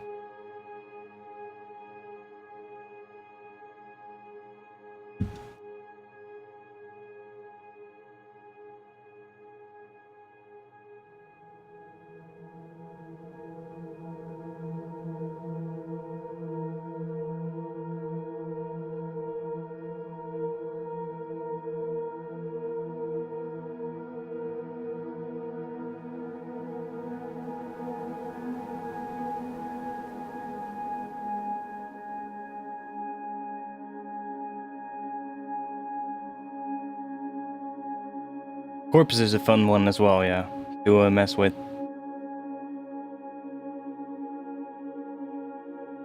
Yeah, cool. I have one more thing that I kind of want to try out. We might do that now before we go into the other project. Let's grab a current. And let's grab the Granular engine and let's drop our gigantic file in here. And let's grab a LFO. Set that to I don't know, random. Random sign, yeah. Unsync that. Let's do this. Create another LFO. Some more random with that. Pretty slow. And let's use that to modulate the rate here. Then we'll use that on the position. And now let's give this some MIDI notes. I'm just gonna create a MIDI clip.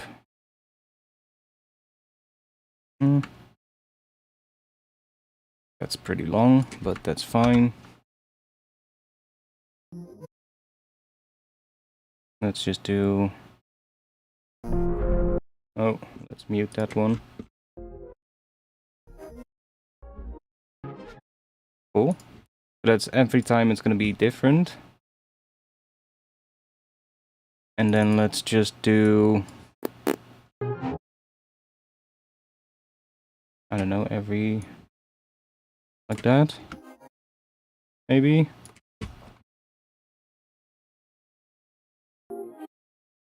Okay, let's change this a little.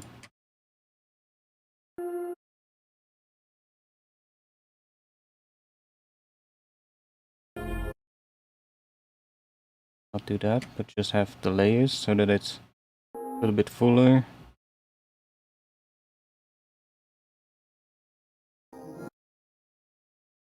Just basically creating a random thing.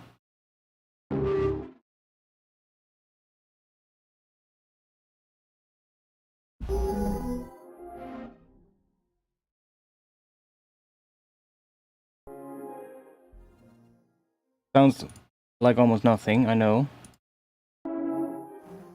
But let's grab maybe a little bit of this.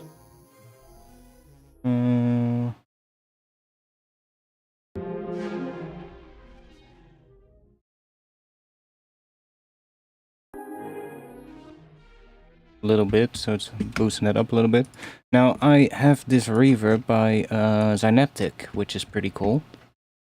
I never really used this one because I didn't really understand it, but I decided to watch a tutorial on it, and it's actually really fucking good.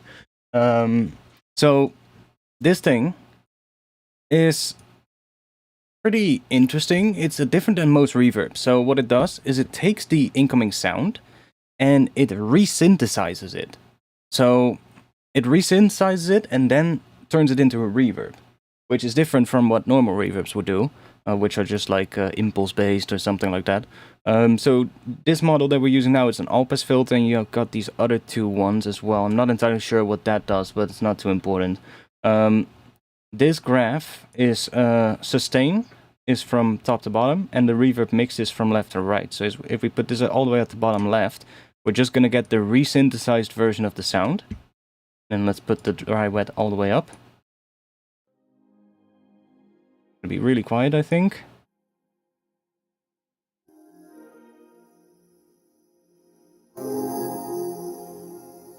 That way we can hear it a bit. See?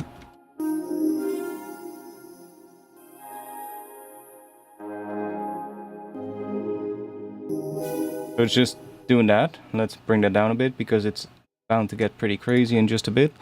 For good measure, let's put a limiter behind this. And then if I bring it up to somewhere around here, or even up all the way, almost all the way, 100% it's going to be fully sustained. It's just gonna be almost not stop. It's almost going to be how do you call that? Endless. Let's put a little bit lower.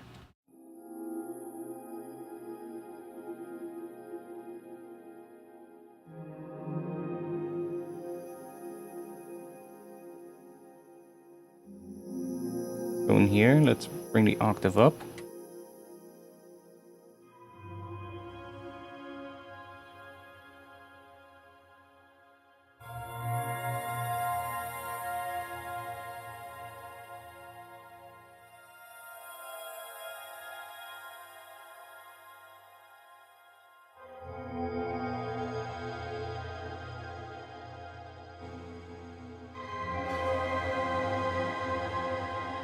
So normally if we set this to off, it's just gonna create a reverb. It can be pretty high frequencies that we're gonna get. You've got some stuff here, so pitch randomize obviously adds some random pitch. This thing, ooh, that was nice. This thing, richness is pretty cool. If we, for instance, do a lower octave and then add the richness, it's gonna add a lower octave into it. Can be pretty nice. Simplify, well, I guess that's pretty self-explanatory. And diffusion obviously has to do with the reverb. Make it more spacious. And then damping, maybe bring that up a little. And so now every time we basically get a random atmosphere hit generated from that file. And then we can even go back in here and we have these tracking modes, or first try these two things. Not sure what the difference is exactly between those. I can assume it's just different algorithm. Let's just use that one. If we turn track on, it's going to listen to the incoming frequencies and it's going to try and track those frequencies. So because these reverbs get pretty long, when they start sort of like overlapping every time a new note comes in here, new frequencies come in, which might overlap and clash with the previous ones from the last one. So normally if you have a reverb, a really long one, all those reverb tails are going to stack up on top of each other and it becomes a mess, right? So this harmonic filtering tries to get rid of that. So what you can do is set it to track and then have this set to follow here. So it's just following the incoming notes. And yeah, you can also freeze it for like completely endless reverbs. But you can basically just set it to follow the incoming notes by using this follow thing here. And then this harmonic filtering will have you basically, well, it will help you to cut out either more of the noise, I feel, and then like to the right it's gonna get more resonant and to the left it's gonna get more noisy, I feel. But it's already pretty noisy, so let's bring it to the right.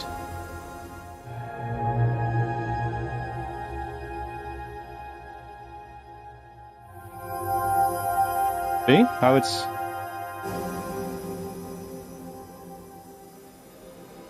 And here it becomes a lot more atonal. Maybe do an octave up.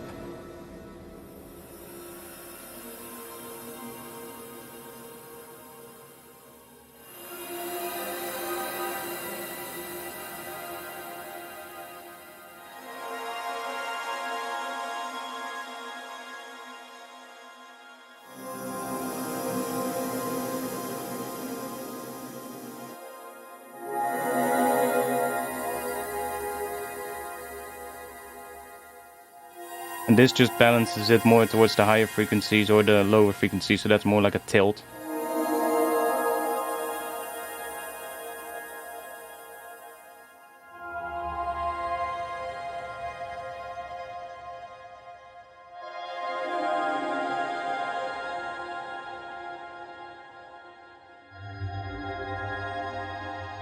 Try the all-pass filter.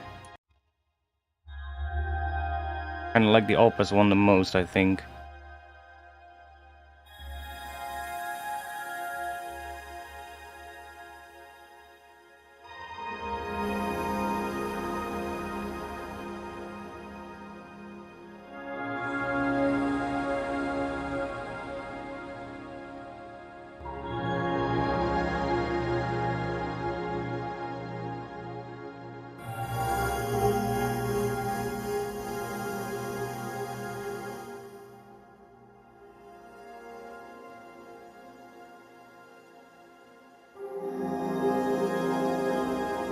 It gets a pretty nice atmosphere with this.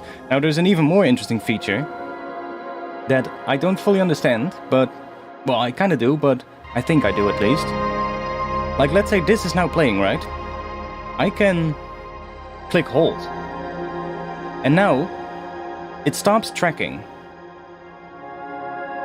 And it keeps whatever was there when we clicked hold as the sort of like the harmonic filtering that it's applying. So this way you can also capture the sound of a particular sound and then hold it, so then click hold, and then when you save the preset, it keeps that saved in the preset. So then you can apply that same thing to other sounds, which is, it blew my mind when I figured that out. I was like, wait, what? I was going through the presets, and there's a ton of presets that are made that way, so if I'm actually just, before we're gonna go into another project, let me, oh wait, I cannot just do it here. If I turn the Granular off and just feed a regular synth node into it.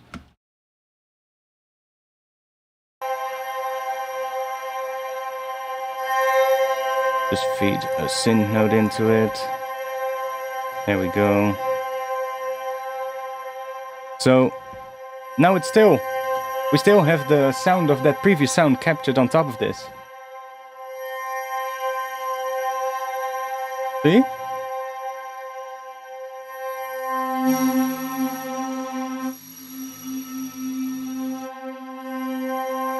Because as soon as I do this, it's gonna change, I think. It still sounds pretty similar, but I'll show you with one of those presets. So if we go in here, there's like all these these ones that are actually also orchestral labeled, where if you put it immediately starts making sound. Oh yeah, you need to do it with the freeze mode. That's what you need to do. Not with the whole thing, but with the freeze mode. You click freeze, and then it basically just saves that in the preset when you then save it as a preset. So then you can basically just create atmosphere generators.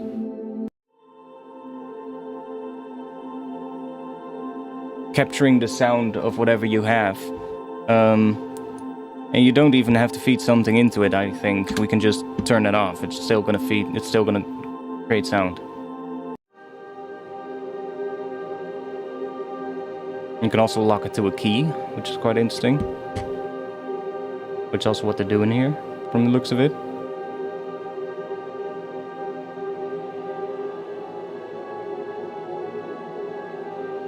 And we can still change all the settings here.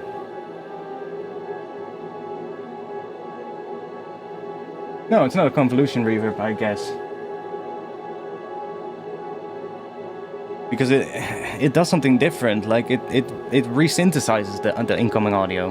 So I'm not entirely sure how it does it, but...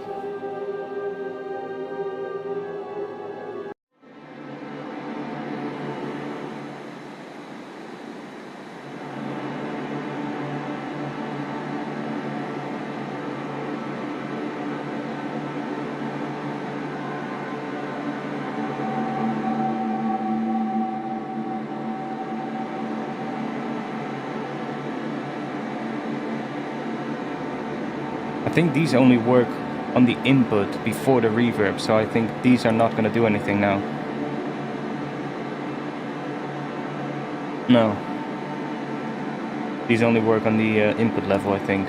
But these do work. See, that does something very subtle. That definitely works. That one I'm not sure about. But it's an interesting plugin for sure. Good for making atmosphere out of sounds. Some of those presets are pretty interesting actually. I think a lot of these have that.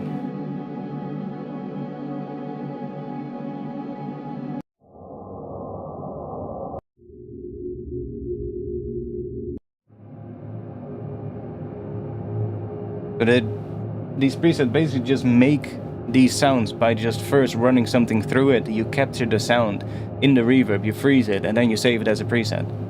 And then you basically got that as an atmosphere preset. You can load up whenever, in wherever, you know, in any kind of project. Kind of interesting. Cool.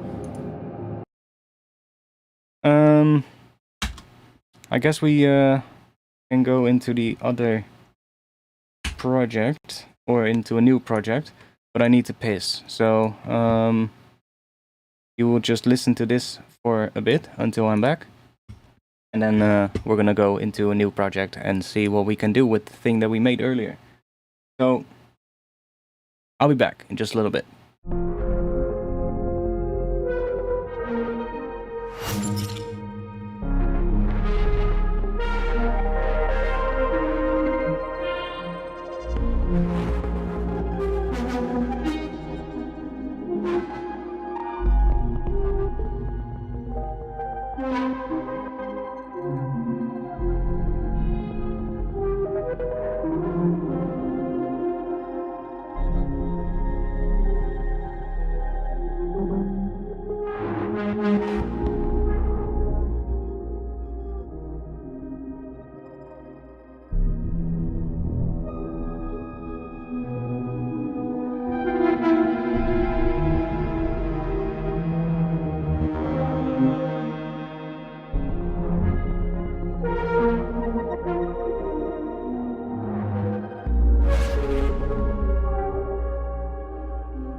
Have a nice one.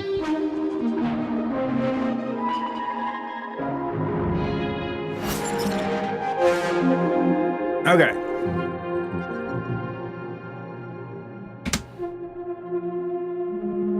Oh, let's do that. Yeah, have a good night. Hope you enjoyed the thing. It's already 11 p.m. by the way. Well, we got a little bit carried away with resampling that thing, but that's actually a lot of fun. I like doing that. So, let's open up a new project. Let's do new live set.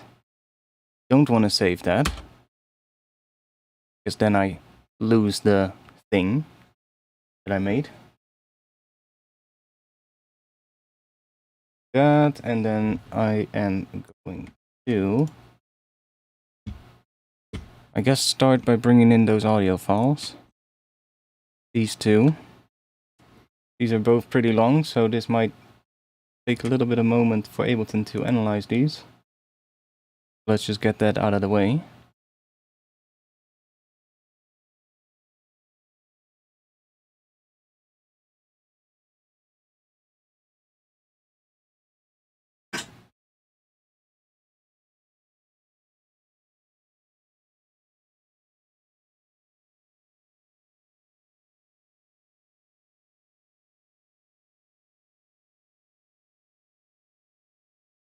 See, the first one was even longer than the second one that we just did. I did one that was almost twice as long before.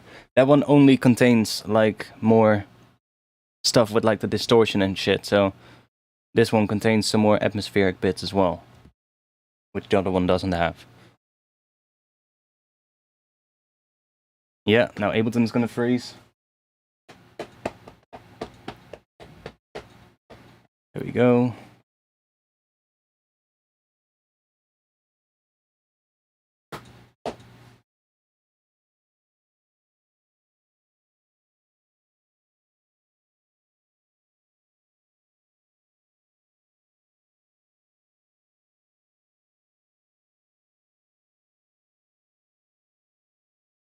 How long is this one? 34 minutes. That's not even one of the longer ones, but yeah, okay.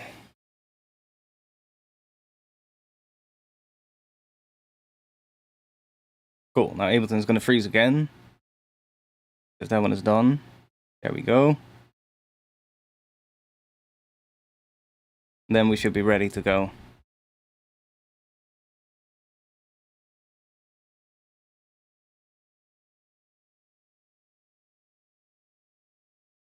There we go.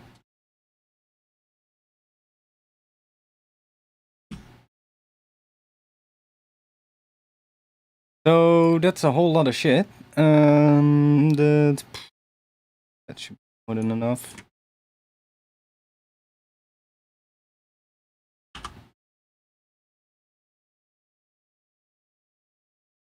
Okay, let's see. This would be 8, 16. I guess that could be long enough for an intro. Something like that, and then we'll do a drop there.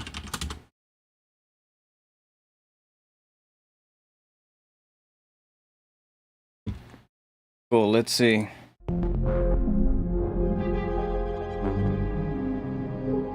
I want to see if I have like a little bit that I can use for the intro.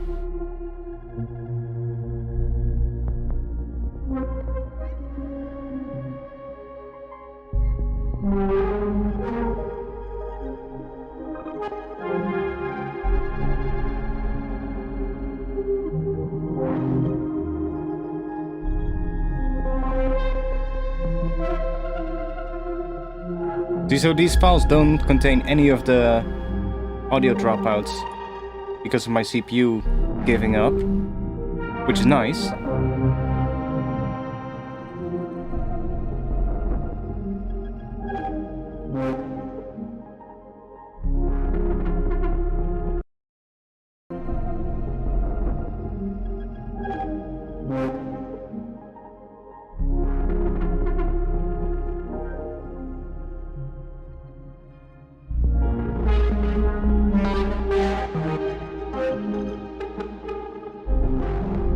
Section is actually interesting. It's a bit distorted, but we can probably fix that by just EQing it a bit.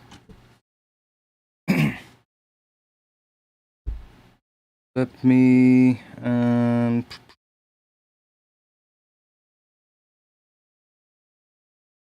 do that.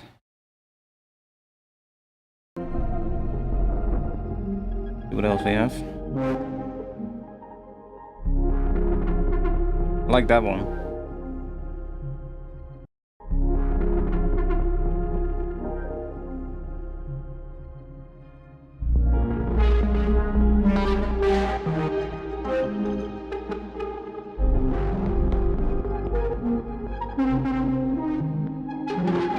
Like that section is a bit much maybe, but this section contains some cool stuff, like this here and then that.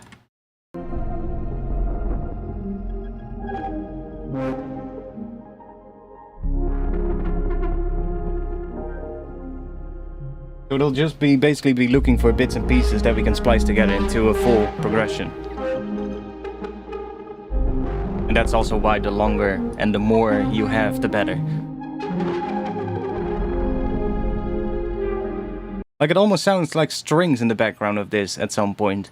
But there's no strings at all. There's just the individual layers that I made that I showed earlier, and then that portal doing the more atmospheric patch that comes in every now and then. And that almost sounds like strings in the background here. Listen. Right here.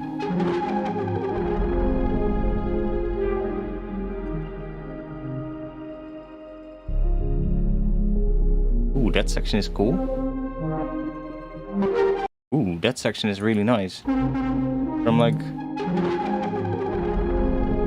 yeah, from right about here to there.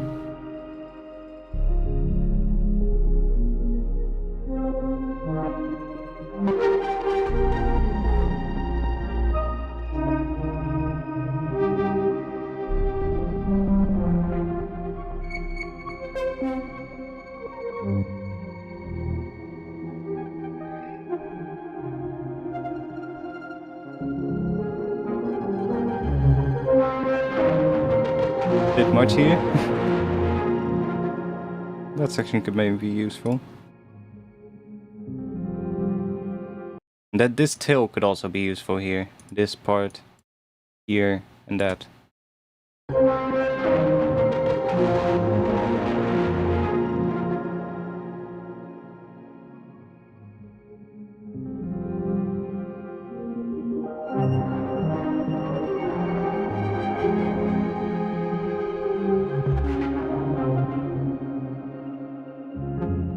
Ooh. This section might actually be useful for an intro.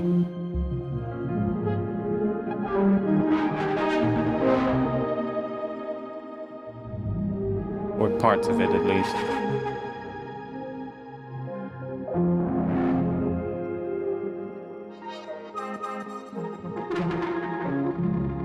Ooh. This whole section here has a lot of interesting bits. So I guess up until somewhere around here, probably.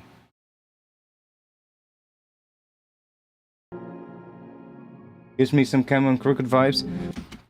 I think that immediately happens because, like, they, especially lately, they've been doing quite a bit of granular things, I feel.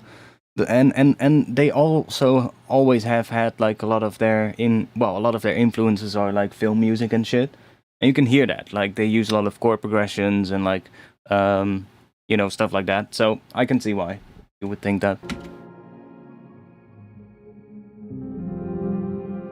Like, some of the granular processing and the texture that I hear on this file also reminds me of certain Noisia things. Like the opening track from their last album, for instance, has that textural kind of sound, which this also reminds me a little bit of. It's just interesting, you know? I like when you process a sound so much that you get all these weird things. Like, I would have never made this just if I would just sit it behind the synth and be like, yo, let's make this. No. I would not know where to start. Let's be honest. This whole section has some cool bits.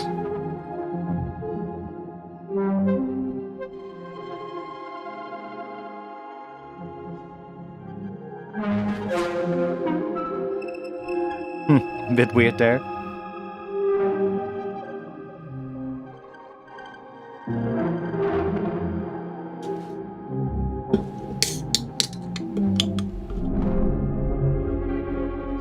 Ooh, it goes on.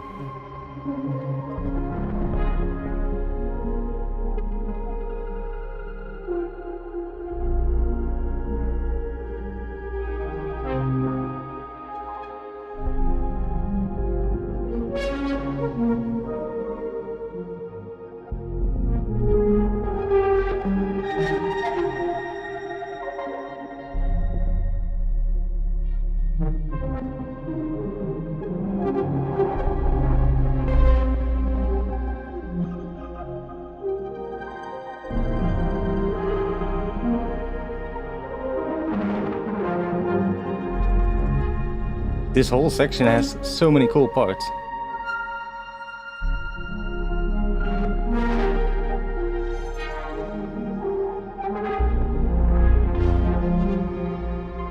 Here I think I mute the bass, from the looks of it.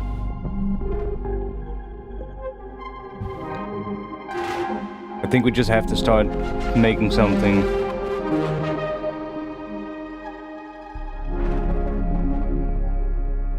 I think out of just this section here alone, we could already make an intro. There's so many cool parts.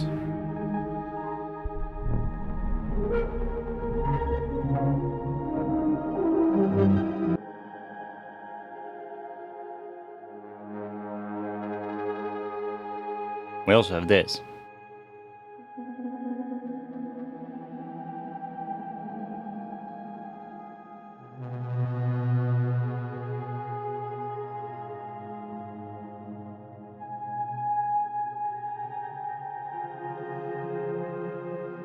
Which is also really nice for intro. We have quite a bit of it, so. But this could also be for like the breakdown, maybe, of the track. have it like more textured in the intro, like using bits of this. Then in the breakdown you suddenly drop down to just this kind of sound, where it's really like atmospheric almost. And then you slowly bring the more textured parts back in on top of that to go back into the second drop. I think that would be a really good thing to do. So where we're gonna start? Yeah, I think we just want to have a... Is this coming from random MIDI? Partly yes, partly no. If you want to see it, just go back to the start of the stream, because I did like a couple of hours of it. But it's like, yes, there is some randomization happening in the MIDI, but most of it is just not random. So the main things that are random is a lot of the velocities are random, for like the piano stuff. And then there is one synth that is playing notes that I told it to, so I'm just playing a melody with it. But then there's also a random MIDI device on there that just every now and then changes the note to another note, a random note. And then after that, there's a scale device bringing it back into the scale that this is, which is F minor. So then every now and then that note in the one of the notes in the melody is going to be different. So that's why it sounds different every now and then, and it's not the same all the way through. And then there's a whole lot of processing on top of that with like granular things with Portal. And that's how you get this weird thing.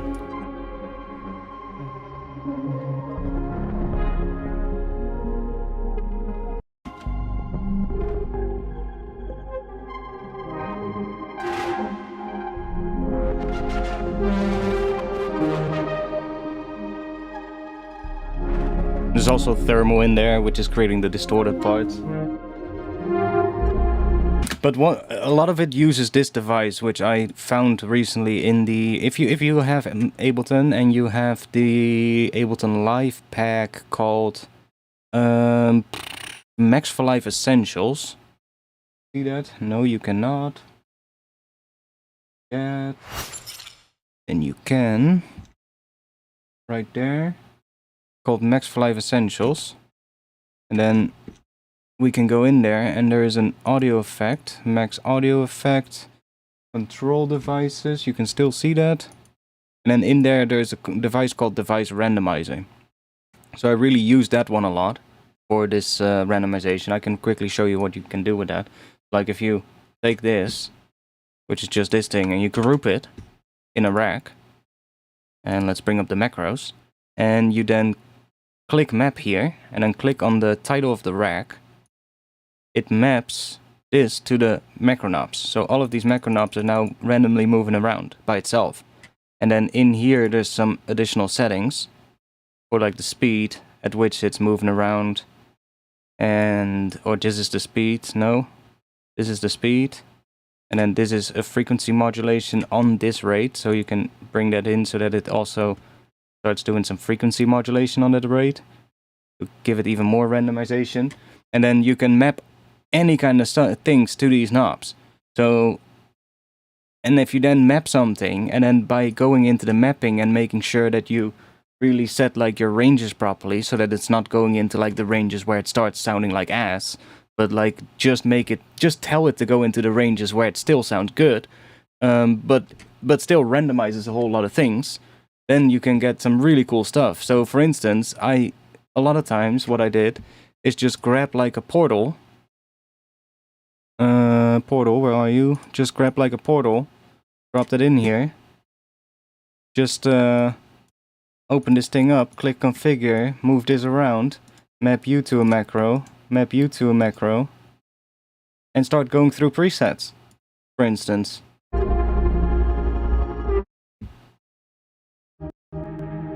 Oh. That wasn't a mistake. But we can close that back down.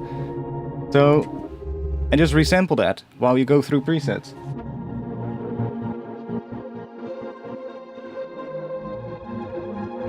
Right, and you don't have to do anything. It's just moving stuff around for you.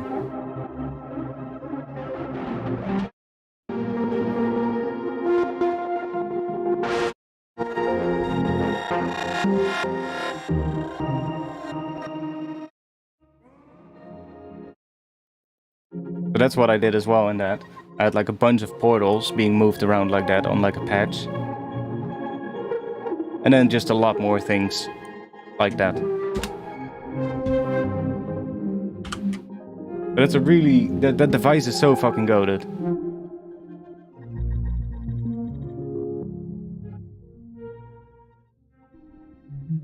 So, I'm not sure if we're gonna make an intro. I think I just want to see if I can make some kind of a drop thing. So let's go here. And let's see if we can make something weird.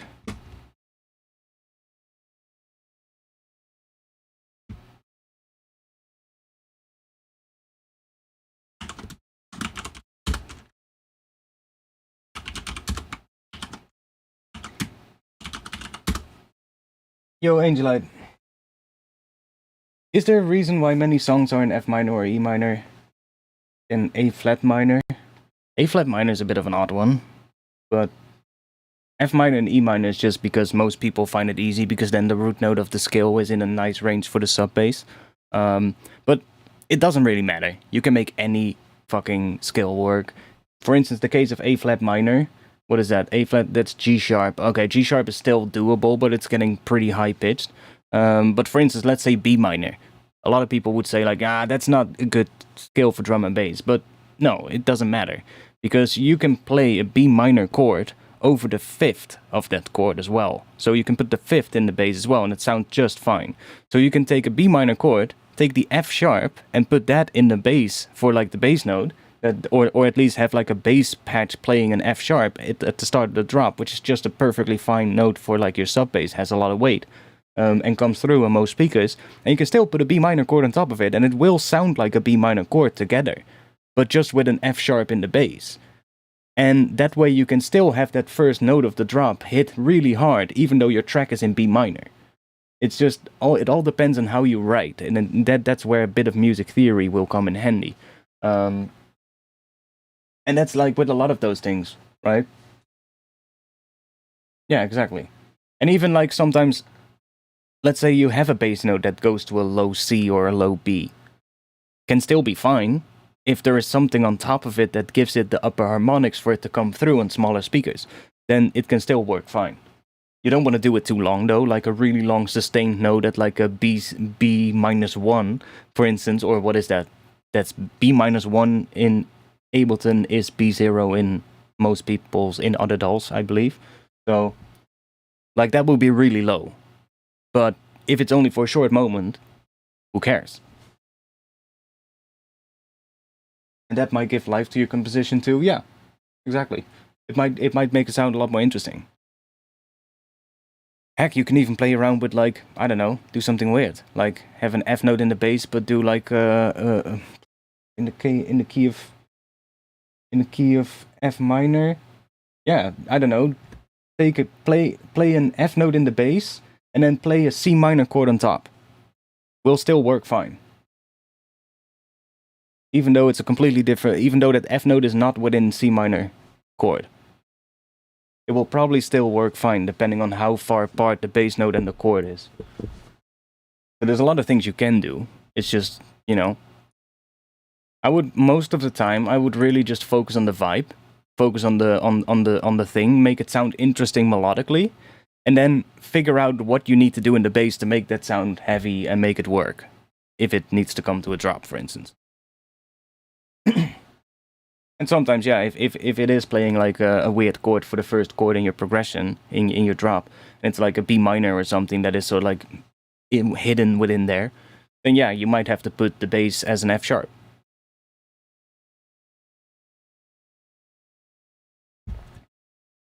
Yeah, I love messing with like weird like harmony things, especially recently. I think it's really interesting and makes stuff just sound so much better if you know a bit of theory and can play around with it. Like I can even just let me just quickly, where are you? Oh yeah, I also fixed my Ableton a little. My Ableton was lagging quite often, right? I fixed it. I removed one folder from my places here in the sidebar. I removed the folder with acapellas, and suddenly my Ableton just works fine. I guess having like, what was it? 20,000 acapellas in your sidebar is not good for Ableton. But it's fixed now. It works fine. So, and it's also fixed the issue with minimal audio's current every now and then lagging when I opened one of the drop-down menus in the synth. That was also because of it. So I don't know why that would be a problem. But it's fixed now, so. But like if you have an F and play a C minor on top, works just fine.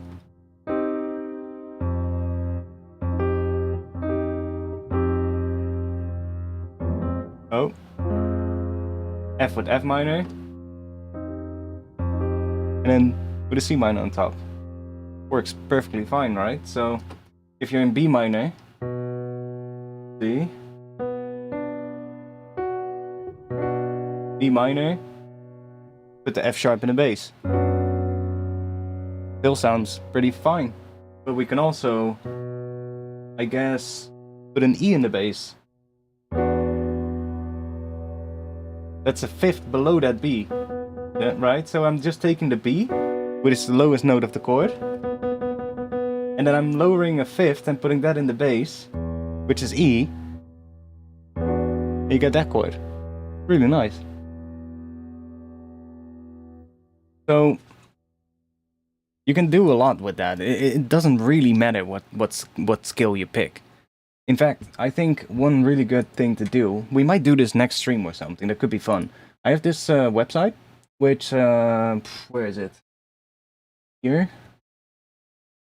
Oh, the URL is actually really simple. www.therandomskillmachine.com.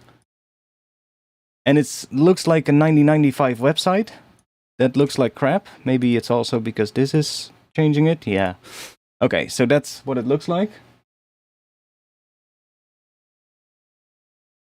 You're just using fifths? Yeah, I know my circle fifths pretty well these days, so that's really helpful, you know?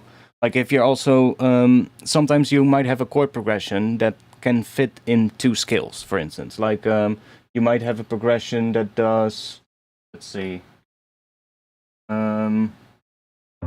F minor to D sharp major to A sharp minor ninth, is that, I think? To C major? That could still, or even if we just do C minor, it could still fall within two scales, I believe. It could fall within F minor, and I also think it could fall within C minor, if I'm correct, or down a fifth, but either one of the two. And you can, I forgot what I was gonna say, but what was I gonna say? Yeah, like sometimes you might be writing a track in, let's say, F minor, and you have 4 chords going on, and you think like, oh yeah, it sounds cool, but you're kind of getting stuck. Maybe you would want to try to then, instead of thinking you're in F minor, thinking you're in C minor, which is very similar to F minor. Or was it the other way around? No, I think it's also really similar. I think it works both ways. I was doing it in a track earlier, in a little project earlier, where I was using D minor and G minor. And I had 4 chords, and those chords would fit in both G minor and D minor. And I was thinking I was in D minor the entire time, and I was writing in D minor, but I couldn't really find anything that worked in as like an interesting melody or like interesting like harmony in it that made me go like, yeah, that sounds really cool. And I was like, why doesn't it work the way I want it? And I started moving notes around. And at one point I moved one note up as a semitone, and I was like, wait, that sounds really interesting, but why does that sound interesting? Because it's not in D minor. And I figured out, oh wait, it's actually G minor. And suddenly, I started thinking it's G minor, and the first chord is not the one chord, it's a different chord. And now I suddenly had all these other options to do interesting things with it. No, just like if you have D minor, let's see. I think I still remember the progression that I had. was a pretty simple progression actually. It was like D, D minor, and then I think I was going down. Yeah. And then this one went to there. And then we got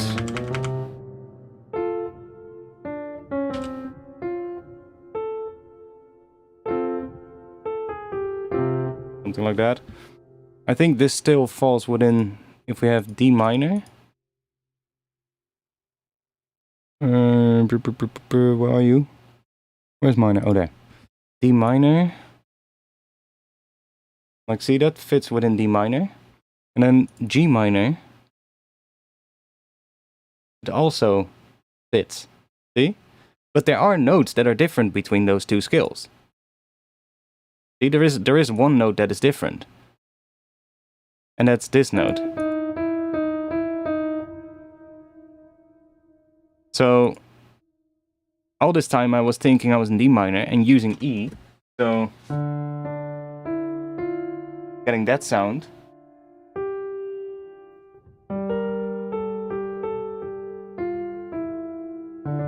Right, that's D minor.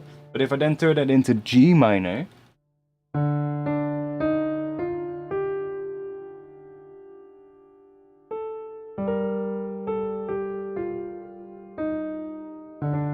we got that.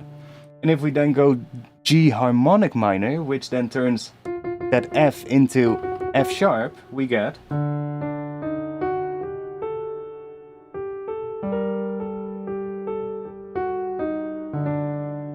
that, which would work over this progression. Maybe go a little bit more like this. Make these a little bit quieter. You probably want to have these. Fuck it. Let's do that real quick.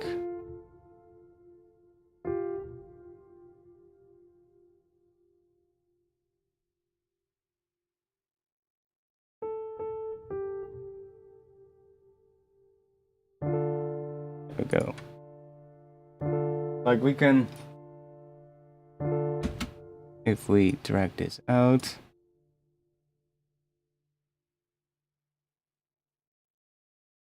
I think that skill would still work on top of it.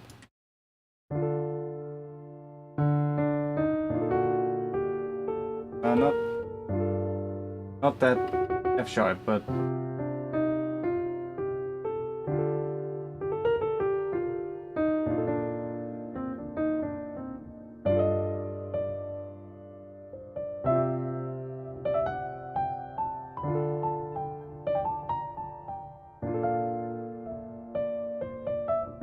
are there E notes somewhere in here?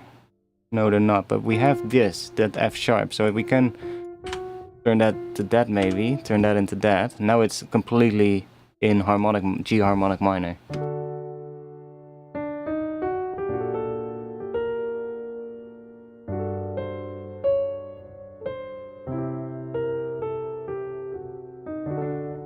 It's a bit weird, but by playing with the sort of like the scale, you can get some really interesting results. And you might just think like, oh, this is D minor, but it could just as well be in G minor and then G harmonic minor. Where are you? Minor, harmonic. Harmonic minor, there we go. Ah, that one is still out of the scale. But that is borrowing it from, what is that? C. Over the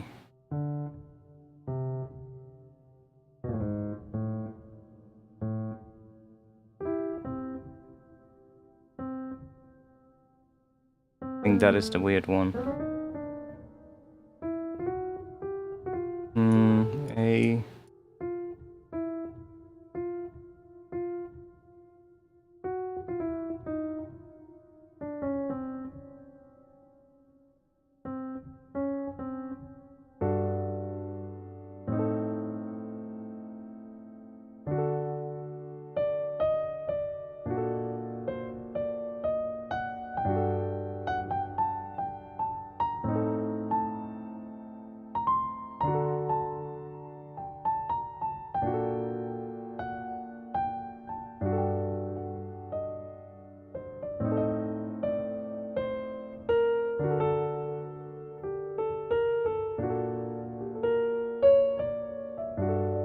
Yeah, you can. It's really interesting how you can morph between different skills. But that's something that I really am playing around with lately because it just gives you all kinds of interesting results. Anyways. Not sure how much we're actually gonna still write today of like some drop because we've done mostly resampling, but that's fine too. I'm fine with that.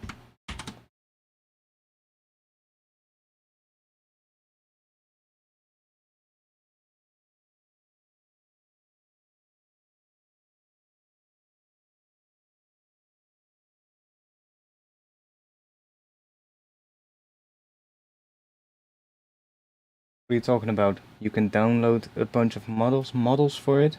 For what? Is there a message that is blocked or something? Huh? What are you talking about suddenly? What are you talking about? About downloading something? Whatever.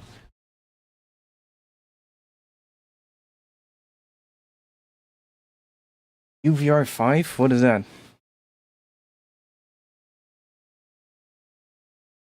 It removed your message. Oh, okay. Cool. Let's just bring in this file. I'm just gonna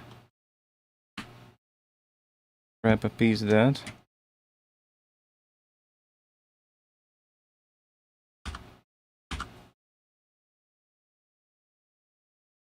That's already pretty long.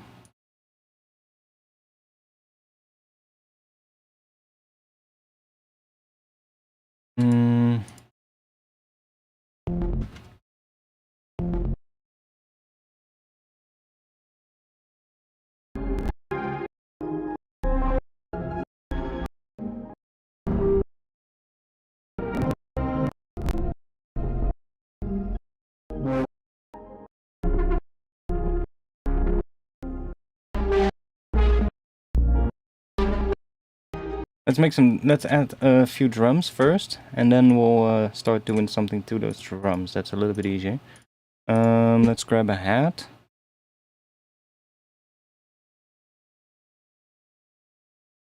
Hats.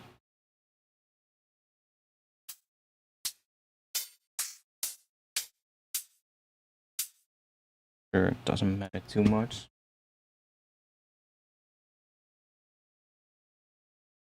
It's a free software to remove separate vocals from the instrumental. Okay. Well, I don't really need that, to be honest, but I've got some tools for that. But hey, it's always helpful, I guess.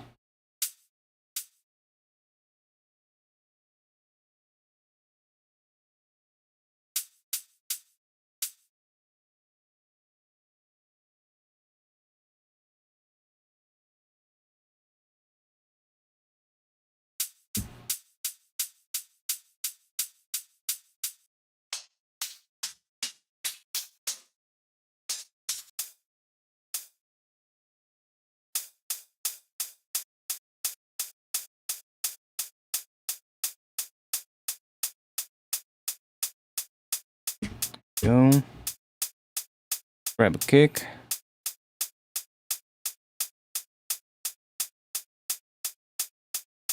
Got. Kick.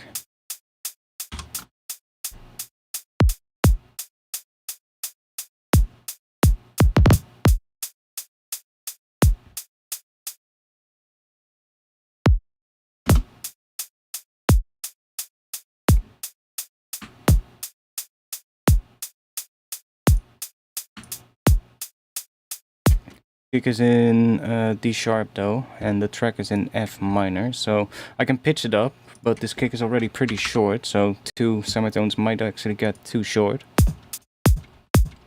Might still work, but I want to check real quick if we just use a frequency shift instead. That way it retains the length that it has. How much would that be going up? That's the only question though. I can check that. Max for life, utilities, Notes frequency. Let's grab that one. So the kick is on D sharp 0, which would be 38, let's say 39 hertz. And it goes up to that, so that is about 4 or 5 hertz that it has to go up.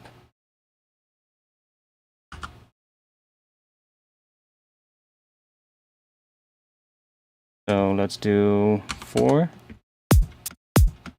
Now that should be hitting around F. I'm not entirely sure if it does, but I think it does. We can also go up to 5 maybe. It's a bit hard to see, but looks like it does go down to F now. So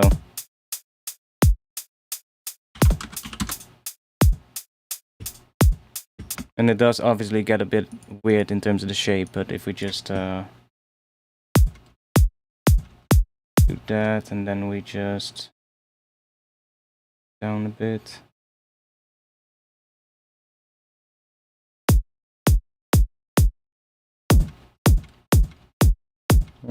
No. I'll just do the pitch up method then, like that. Doesn't matter. Okay, let's find some kind of a clap maybe for now. Let's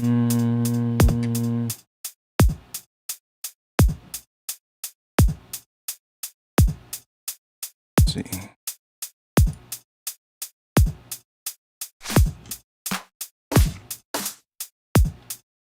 We have some good claps.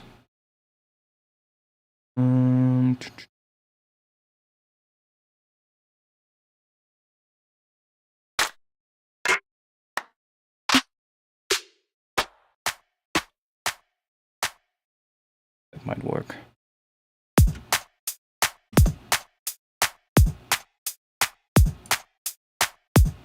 Maybe a bit EQ on that.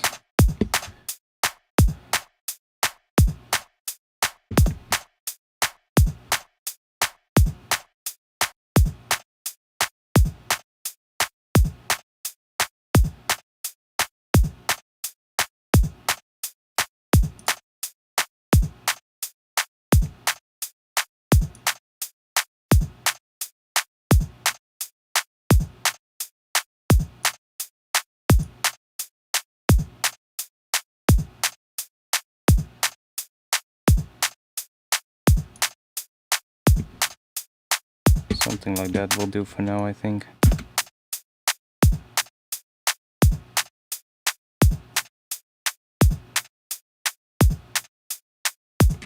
Oh, that's actually even better.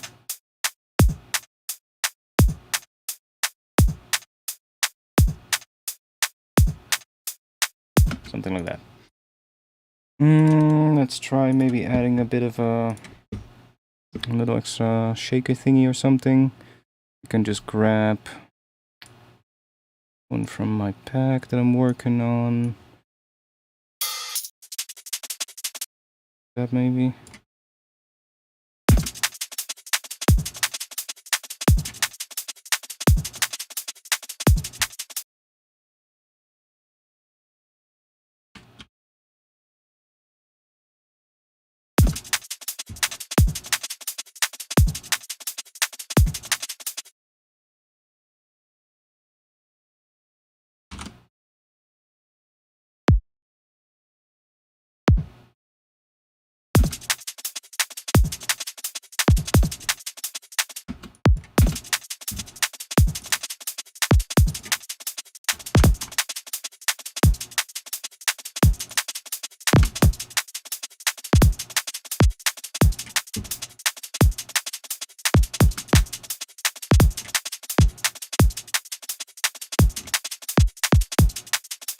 Bit much that. Okay, let's just do without that one because much. Okay, let's see if we can, I don't know, maybe do a little weird granular patch with that thing. Let's open up minimal audio current maybe.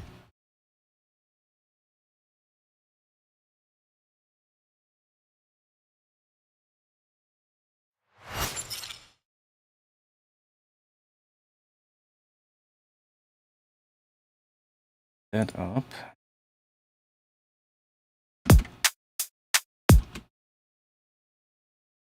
Maybe add like a little note here.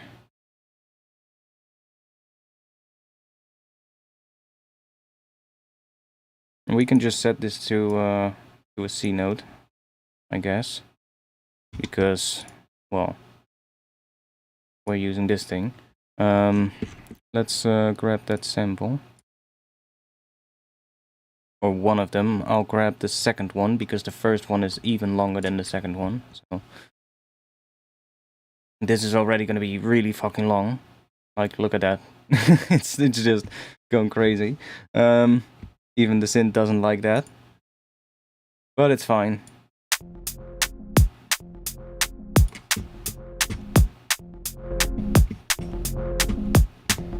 And let's do that.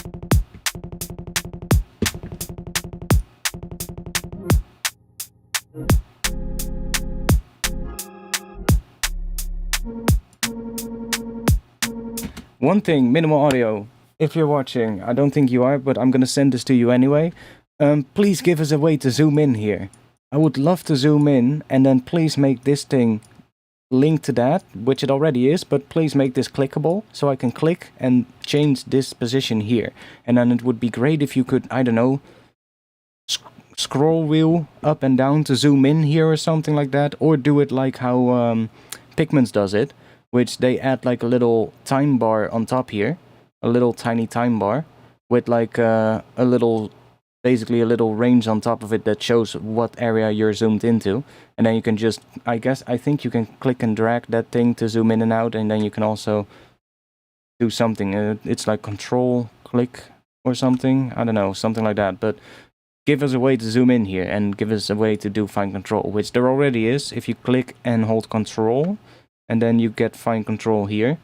So that's nice, but it's still a little bit hard to see where things are happening if your file is pretty long. So it would be nice to have like that control there.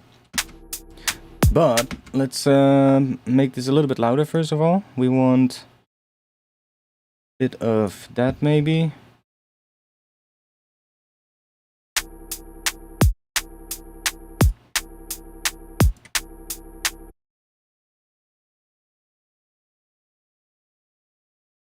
Then let's go, I don't know.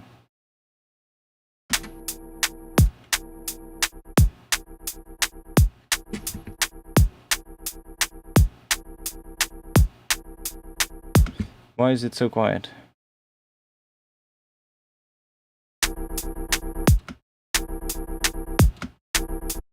The drums are also really loud, I think. Yeah, drums are clipping. That's why.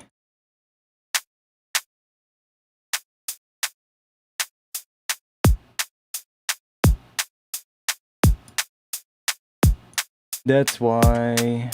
Let's do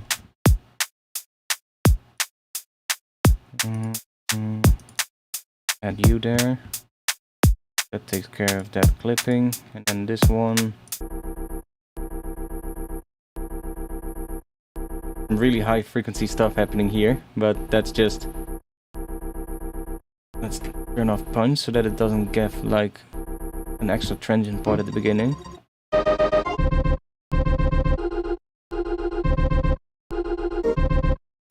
Now if we set this to, the root key is F, so if we set that to F, yeah, it would be, we're gonna have to do the sub separate anyway, so let's just leave it at C. But we can do like some weird stuff like that. Maybe, I do want to have a better snare, I think.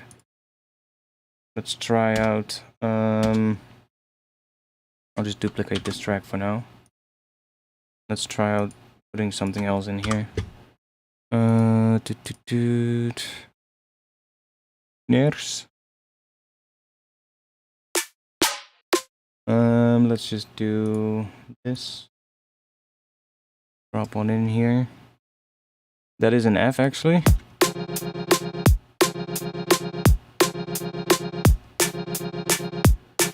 Did I have one that was this one also?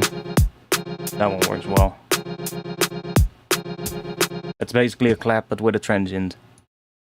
But it's an F sharp. So let's shift that down ever so slightly with a frequency shifter. That is like,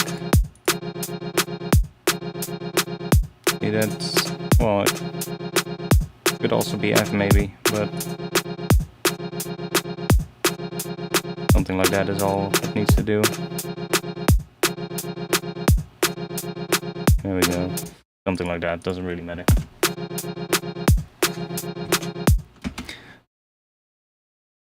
But that one works a little bit better, I think, than this shitty clap. Although, that could also work, but that's just a little bit bigger.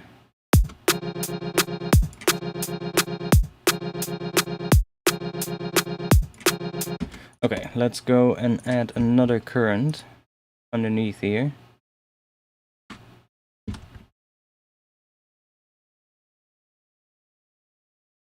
And let's do it.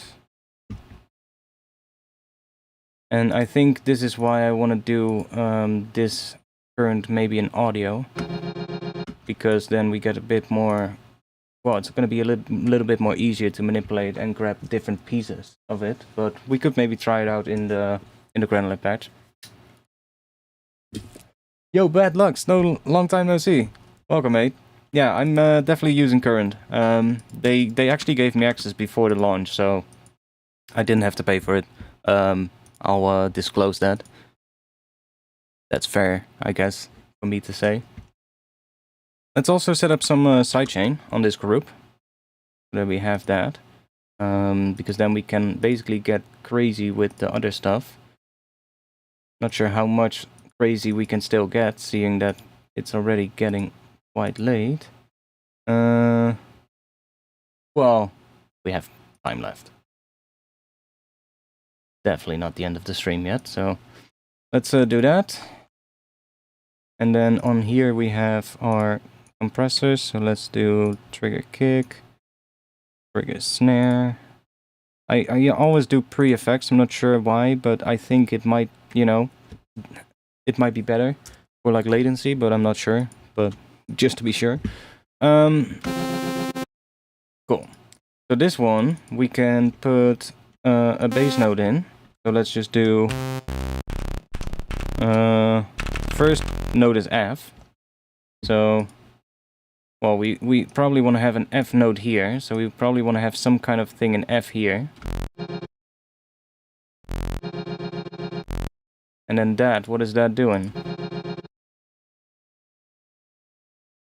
I think that is the C sharp chord, which is the one after the F. So that could be pretty interesting. I guess we're gonna have a second patch, second bass patch. Well, we're still gonna have to make the patch, obviously, but do that, and then that can be a C sharp.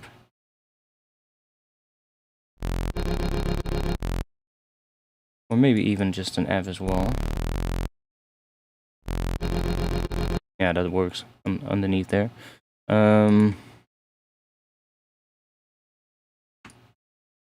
Then go to C sharp there, maybe.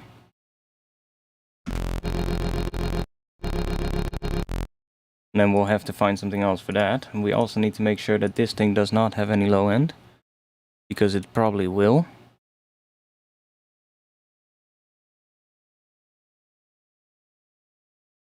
So I'm confused with the price. Is it rent to own or is there an actual one-time price? Okay, I can quickly explain it because they actually told me what the entire idea of it is. Let me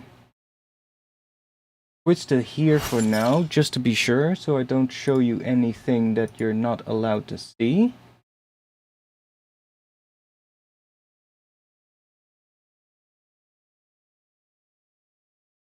Can I close?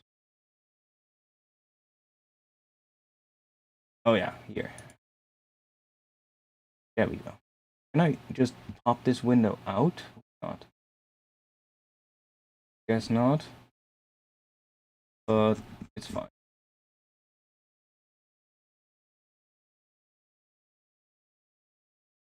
It's fine. Okay, let's go here. Let's see.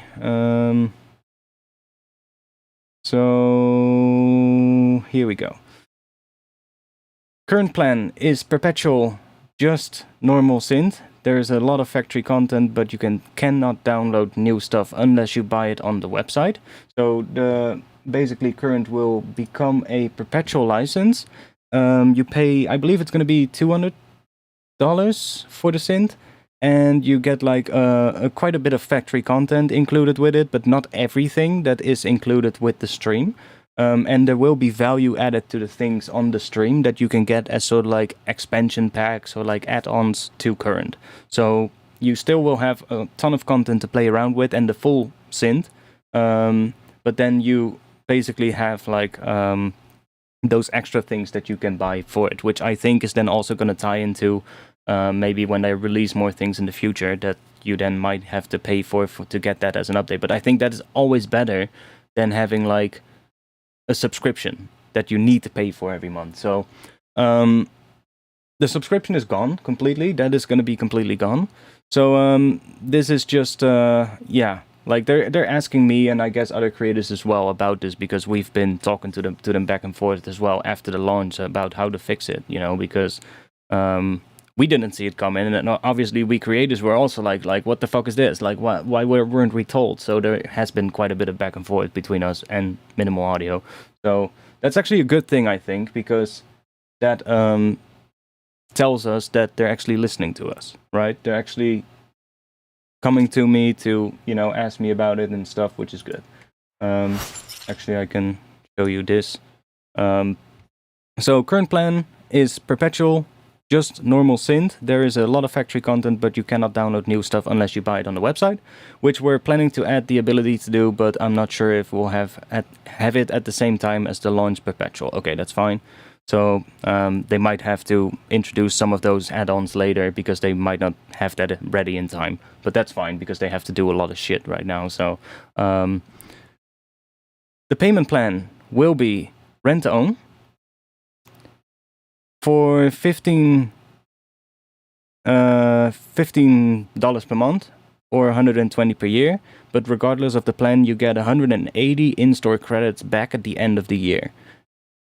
That credit you can then also use to buy products on their site of like you know, the effects that they add and stuff like that, and the add-ons as well for the synth. So you can use the credit that you get for the rent to own to actually pay for the add-ons as well. So you're basically getting more in return than what you will be paying. That's what they're now gonna do. Blah blah blah. So you get $60 more in return than what you put into the system with the rent to own. So there's gonna be two options, right? So that's, I guess, the first thing that we have to talk about. There's gonna be a perpetual license for like $200, I believe, with then not access to having everything. I believe right now, and then maybe it'll still change, of course, because they're still thinking about it. But it will be like that perpetual license, and then next to that there will also be a rent-to-own system that you can use to get like the synth if you cannot pay like $200 at once, basically. Let's see. You get 60 more, then they put in the system back, yeah. Then it includes everything the same, plus all the effects as standalone and instant access to any new effects that are added post-release. Yeah, so the rent-to-own, you will basically have access to everything. So you pay for the rent-to-own plan, which is $15 a month or $120 a year, and then you basically get access to all of their stuff. All of their plugins, current, the stream, I guess. Basically just you get access to everything. And then at the end of the year, for each year, you also get 180 back in credits that you can then spend on any of the products that are contained within their library. And then when you have that, it will obviously be yours. I do wonder if as soon as you bought products from the rent-to-own plan, if your price for the rent-to-own plan then goes down. I wonder about that. I haven't asked them about that yet. That would be an interesting thing, because you are then going to be paying the same amount otherwise for less than what you actually had before, I guess. So it's a bit of, yeah, it's still a bit of a thing that we have to think about. But As new effects are added, though, the perpetual price of current may also go up. Yeah, that's fine. You know, that's fine. Depending on how big the thing is going to get, it might become a little bit more expensive than what it is at the first launch. They sent me this. Can we see that a bit bigger? So monthly, so yeah, right here. So we have a perpetual license 200 build once, complete engine, complete effect rack, all factory content, pay one time and own current, standalone effects available as add-ons, purchase additional packs online and unlock them inside current, blah blah blah blah blah blah. Lifetime engine updates. So yeah, that's all looks pretty good. And then you've got the 2 rent-own plans next to that. So that's basically what they're thinking of right now. And I think that's a much better option than doing the subscription. Having it locked behind the oh fuck. Having it locked behind the subscription. Now I closed it down completely. I think there was still more.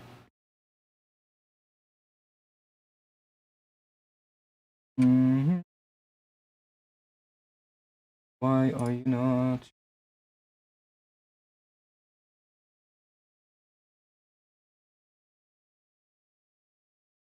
Yo, stupid window, why are you not showing up there? See, what else was there still? Oh, nothing. That was basically it. But yeah, they're thinking of just going to rent, own, or perpetual at the same time. I think it's a much better solution. Still a little bit confusing. I do think there's still a bit of things to you know, to iron out. Like if you're gonna pay for like a rent-to-own plan that contains everything that they you know, release. Granted, it's not that expensive. You know, 10 a month or something like that is not too expensive, and it's not like you're paying that endlessly until the end of time. You know, it's you get credits for it in return, and then you can spend those on the product. So, but I do think it's interesting to think about. Do you then get a discount? I guess not. I guess it wouldn't make sense to get a discount then, because the money you're putting in is essentially just money you're paying for the products already. But then you just get the credits in return so that you can then decide yourself which of the products you want to spend it on. So I guess that makes sense. I'm gonna have to see how it's fully implemented once they are done with it, you know? But for now, it looks a lot better than what they had at the launch. Launch was just, yeah, didn't went good at all. They messed up.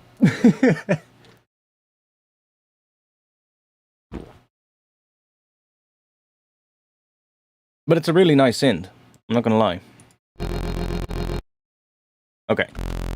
Let's just make this a sine wave thing. Oh wait, that's the... Let's just do...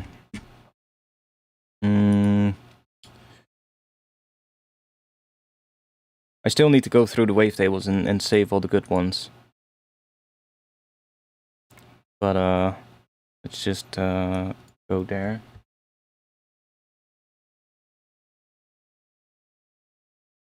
Yeah, I still need to get used to it as well, but it's a really nice synth, so I'm definitely liking it.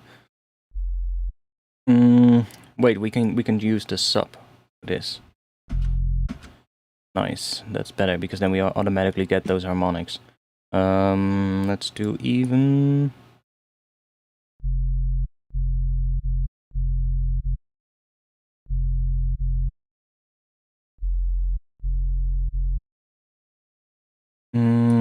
Let's grab LFO, or let's grab a curve actually.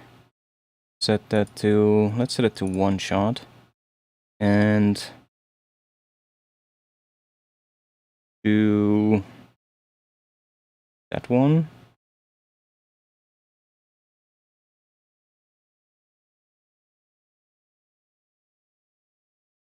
Something like this maybe. And then we'll assign that to the level.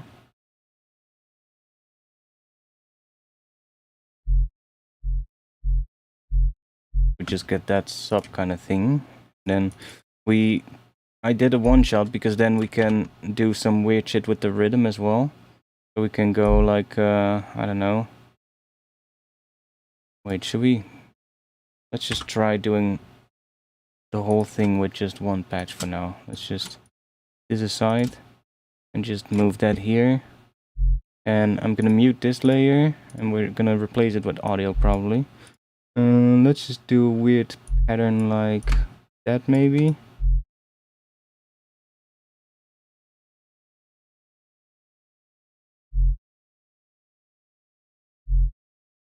Maybe do this one a little bit earlier.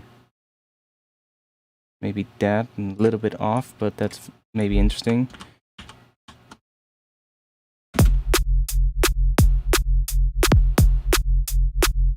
Let's go there.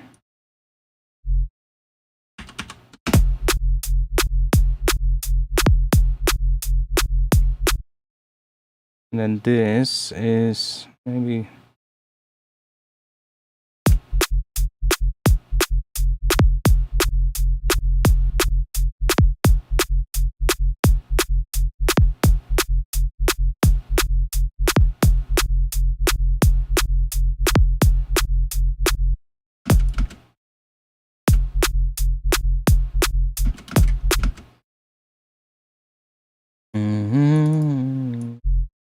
that.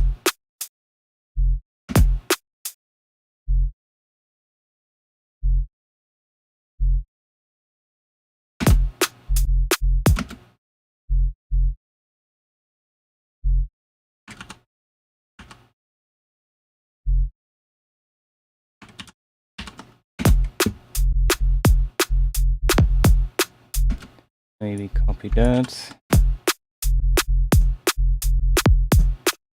Sure. And now let's see if we can find something on top of it. We can even do that. Just move that back to C.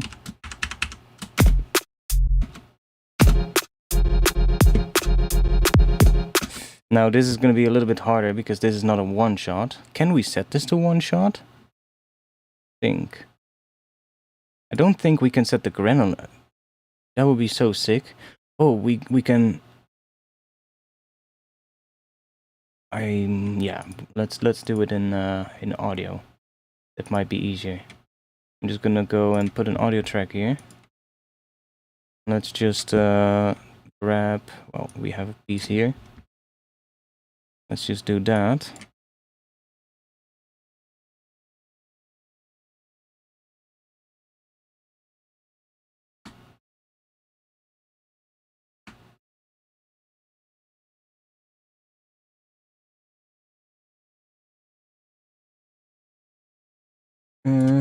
Can see it. Where's the chain? It's the same thing as this thing, I think. So do that. Wait, it's not. That needs there, and then we need one of these here. Okay. Now we have the same rhythm.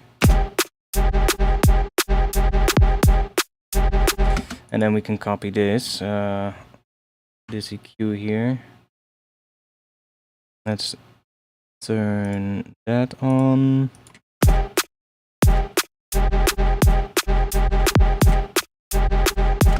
And we can let's just get rid of this one. It sounds like shit right now, but bear with me. We can make sure that this is processed a little bit together. Let's just group these. So I probably want to add something to control the dynamics of it a little bit. Maybe a glue compressor. Just so it's sort of like catching the peaks when it does get a little bit louder. Maybe even just do that. Like we'll just have it like catch the peaks of that a little bit. Then we'll just boost that into the soft clipping a bit to get some extra crunch. But now we can just take all of this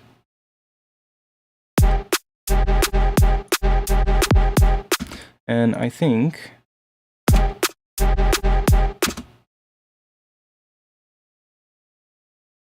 Gonna move that one here.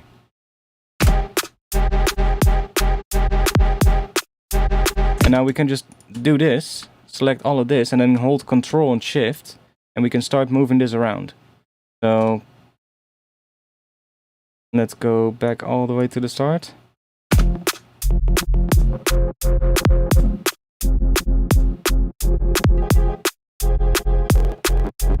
If you hold Alt together with it, you get fine control.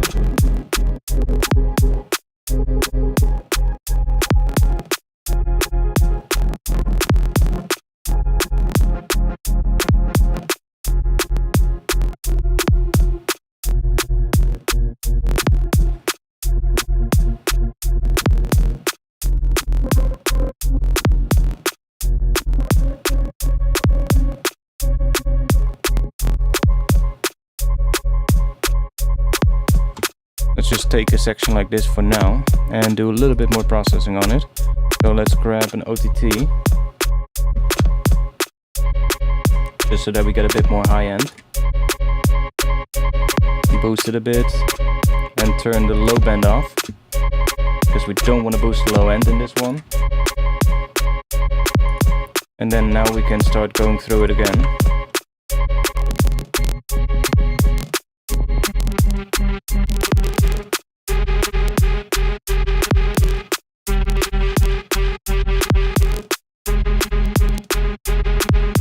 And we might also get even more interesting results if we, for instance, cut this one so that it comes in a little bit later, for instance, so we get that kind of thing.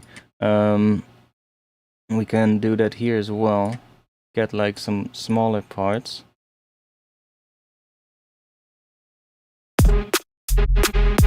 But not always gonna sound cool, so.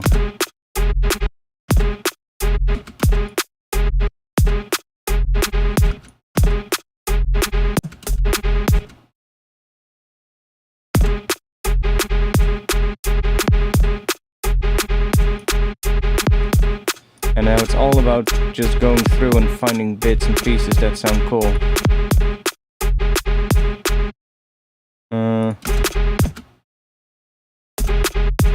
Oh, that might be good. And then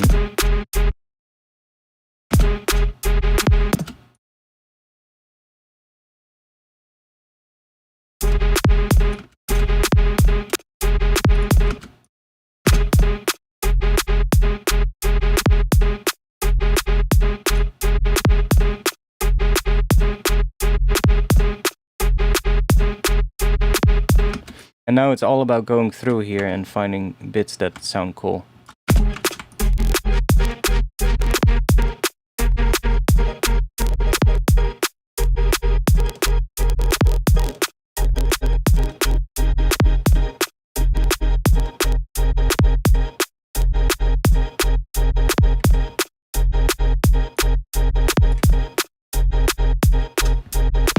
Okay, let's do that maybe, and let's see if we can replace the first one. And for this it might be good to just do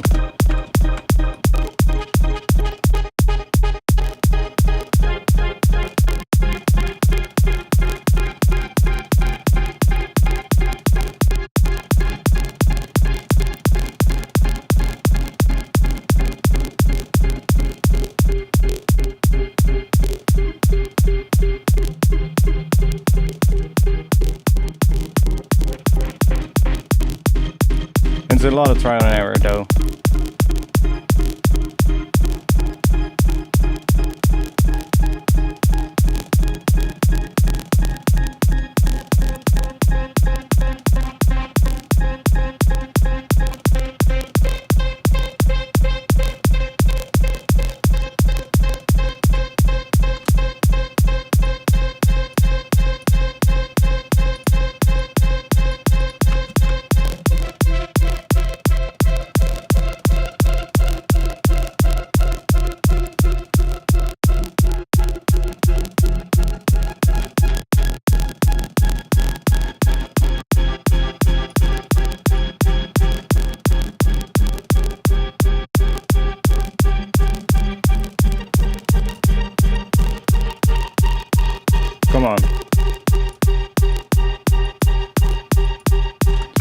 let's listen to it with maybe that. Oh.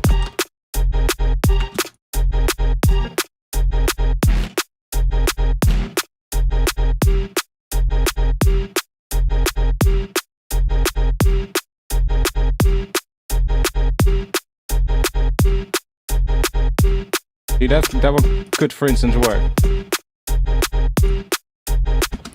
So now it's literally just going to be a matter of finding bits and pieces that sound cool.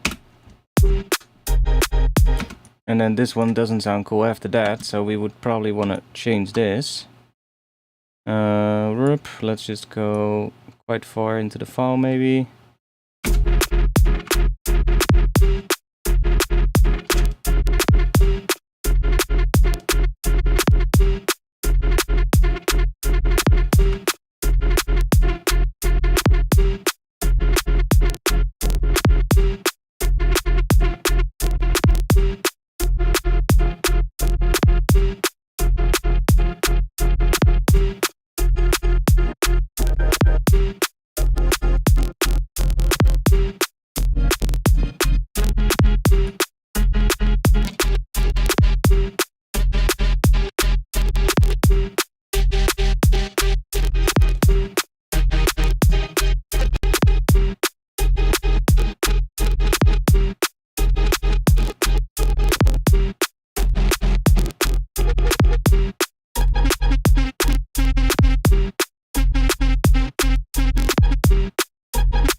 And we're still using the same bass notes the entire time as well, so...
Oh, mic is on mute, my bad.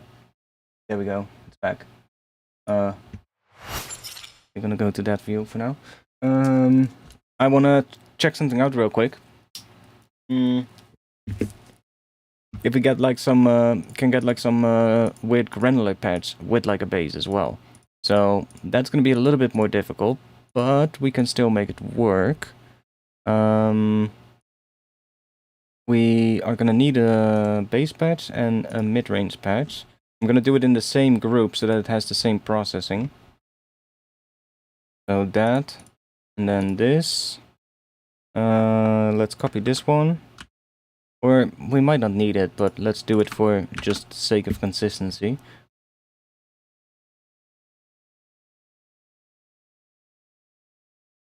There's a lot of things we can do. Right now I'm just looking for bits and pieces that sound cool, basically. That's the only thing I'm doing at the moment. I'm not necessarily writing a tune yet.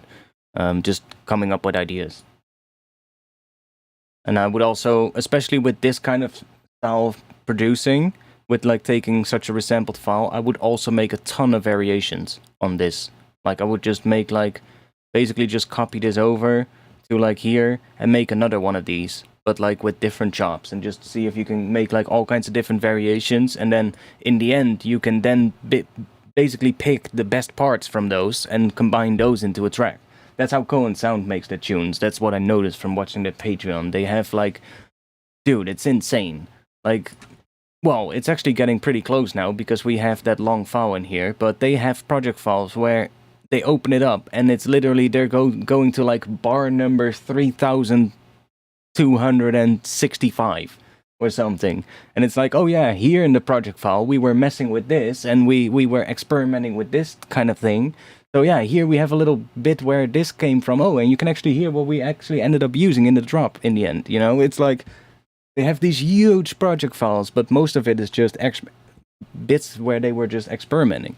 And then if you go back to like the first part of the project here, where they're actually writing the tune, a lot of that is just bits and pieces that they already made way further back in the project that are just like experiments, basically.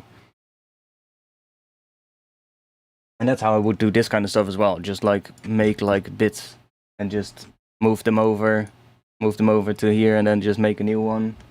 See if you can like, oh, just take out the top notes here, or like, I don't know, maybe even take this whole thing and just like do that, so that you get a whole new variation, right?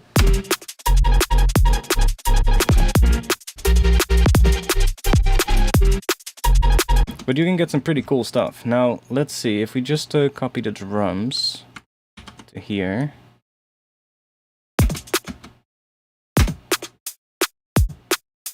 And then we have a current here. We want to turn Granular on. And let's grab that sample.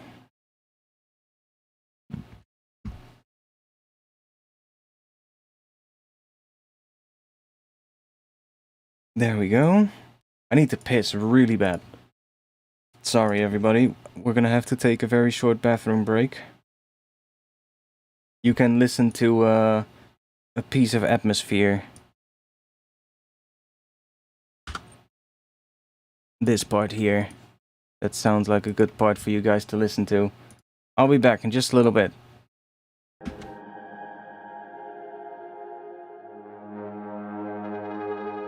I'll just leave the door open like that, you can see it. Beautiful atmosphere. I'll be back in just a bit.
Okay, we're back.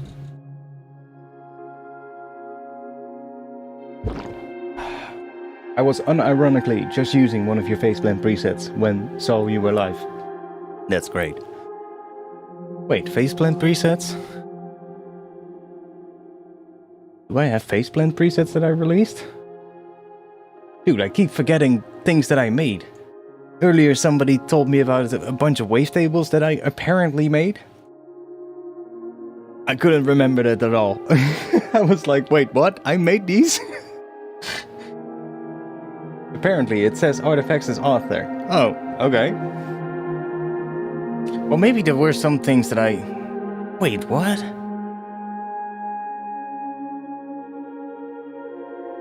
I never released a preset pack for faceblend, right? Weird. Doesn't matter though. That's what you get when you've made so many things over the years that you just forget.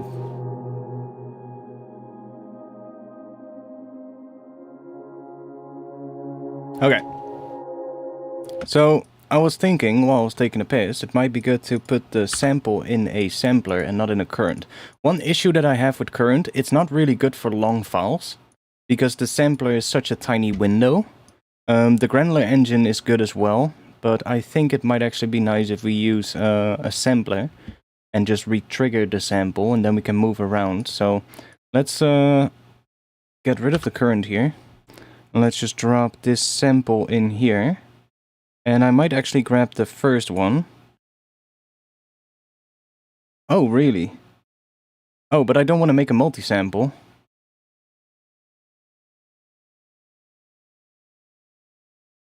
Don't want that. Let's just do that.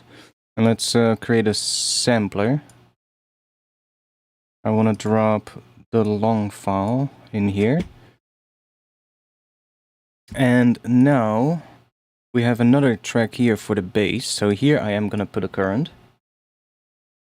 And I want to see if we can make like some really weird, sort of like bass, like a weird granular thing. So let's just do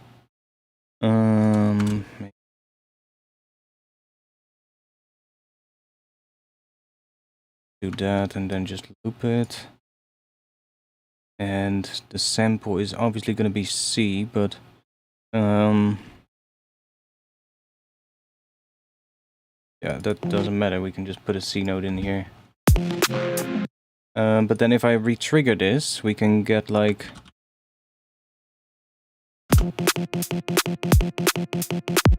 that kind of stuff, and then we can move this around. Get all kind of things. Now, obviously, we are gonna get clicks, but we still need to shape this. So if we just add a bit of attack,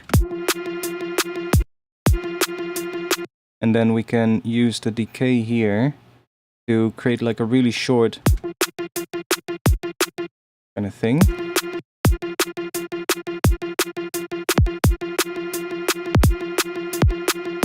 Almost making a granular in a way.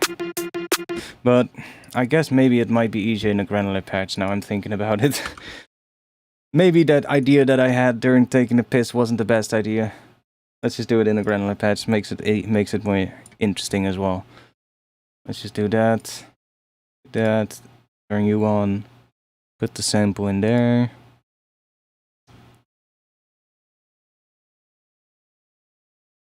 Yeah, I usually call them mud pies as well. Makes it easier to have a name for it, you know. Okay, let's turn speed off. And then we're gonna get that. Turn the size down.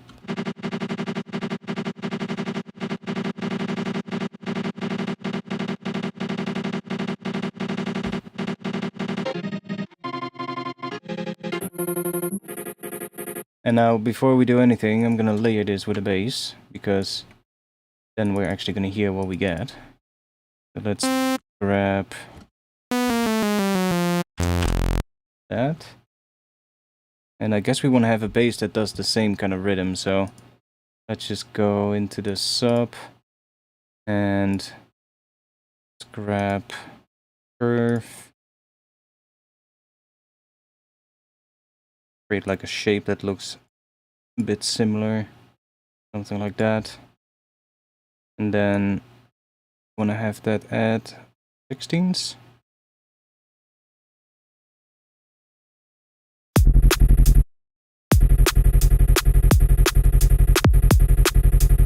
Already sounds pretty cool.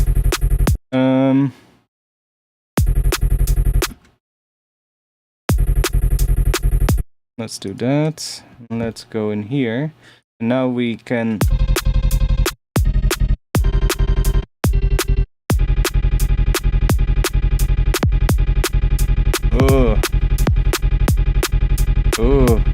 let's crank the high end on this thing.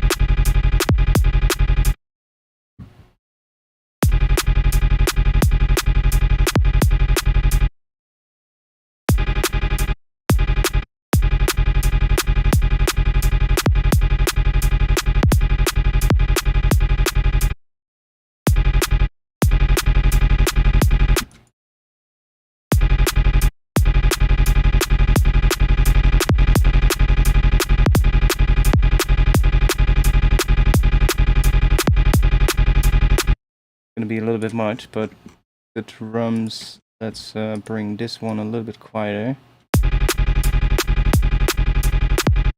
Okay, and then let's just turn on the limiter on the master real quick.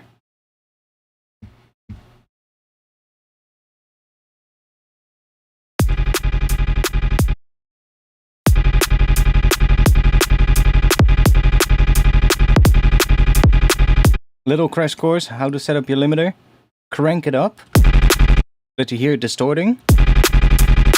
I'll just lower the volume after it for now a little bit. Let's just turn that on.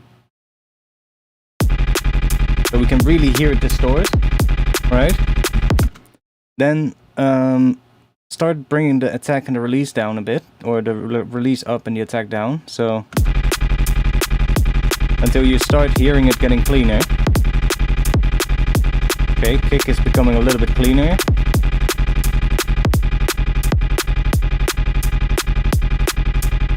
There we go. You don't want the attack time to be, I believe it was the attack time, or the release. Yeah, the release time. You don't want the release time to be slower or quicker than the lowest frequency of your bass. So in this case we're playing an F note sub, so you don't want this to be quicker than what the duration of one cycle of that F note sub would be. If we're gonna go down even further, then you wanna make sure that it's not gonna get even that it's that note, of course. If we go down to like low C, then you would take the pitch of that. So you don't want to have this like at something like 30 milliseconds or something, because then it starts to distort. You can hear it. Right? You can hear that it distorts versus here, it's a little bit cleaner. Do that, it just starts distorting like crazy. Let me back this down. This makes the kick really clean, just the transient of the kick is now coming through. And maybe go a little bit slower, so that's clipping a little bit more. And then this is gonna have to be brought back. I'm gonna go somewhere around here maybe.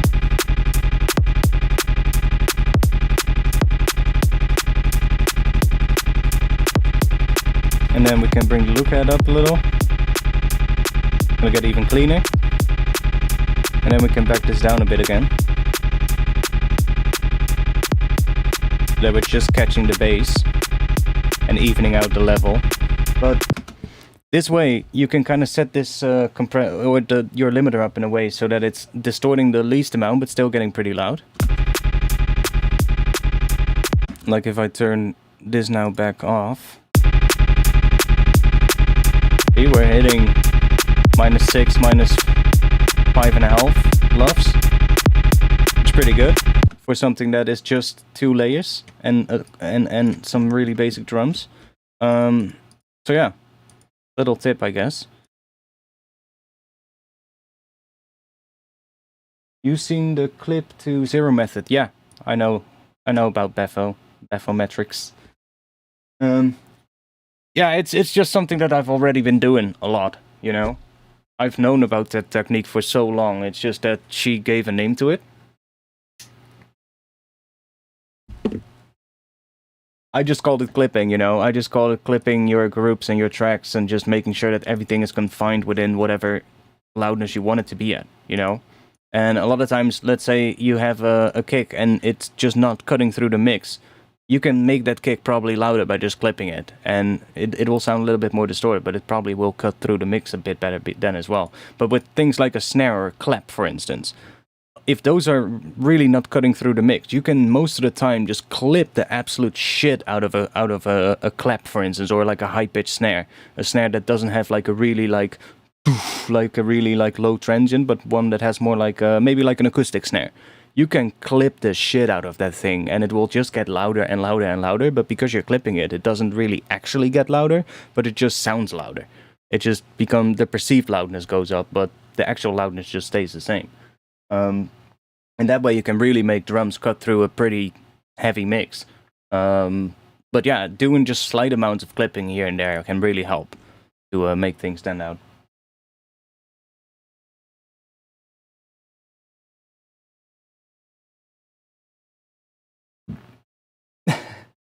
Yeah, didn't you see my little word pun last week with the title of the live stream? The current situation.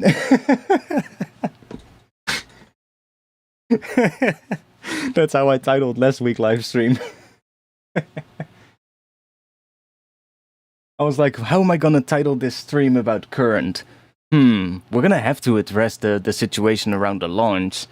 I guess I'd call it the current situation then. I found it a pretty good one, if I may say so myself.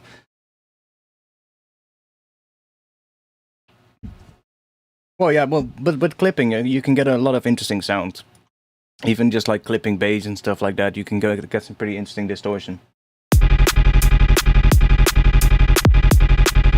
Like, and technically, how my limiter in the beginning was set up, like if you just do this and that with no look at, so now I've just undone my settings, it's basically clipping. There's a really long attack time and no release, so it's just clipping at this point. So you can even make like Pro L clip in a way. It's just doing clipping like this, but you know, it's gonna distort as well when you do that. So to make that cleaner, we just go in a bit.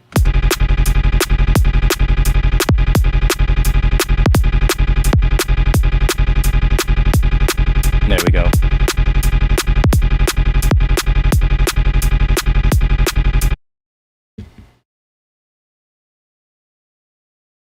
It's a really interesting way. All you have to do is just push it beyond what you would normally do so that you can actually hear the distortion.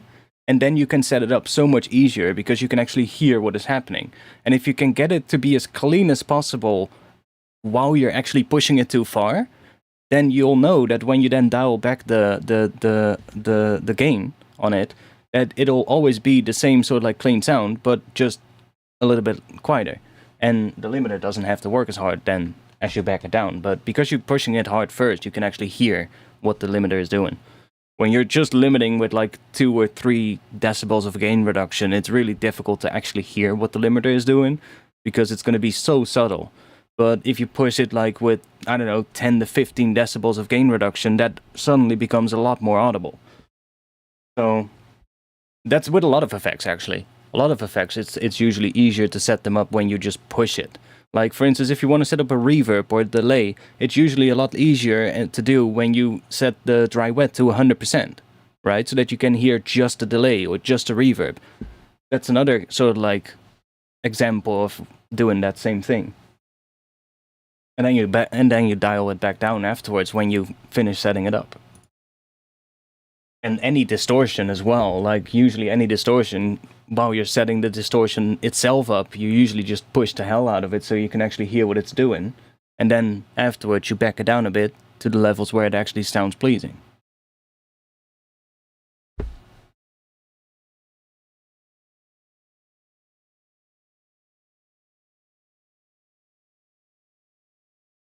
And yeah, I find it makes mixing easier when you do the clip to zero thing. You're basically just, especially with like, for instance, I wouldn't clip necessarily every track, but like your drum bus, it's clipping before the saturator. See? It's actually clipping. It's very subtly clipping, but every now and then there it goes above the line, so it is clipping there, but badly clipping, right? It's not being contained. This saturator has the soft clip turned on, so that it's clipping that off, keeping it below 0, which we should even be able to see here. If we just do that, or drums there. Yeah, see, we're clipping over 0. So we turn the saturator on.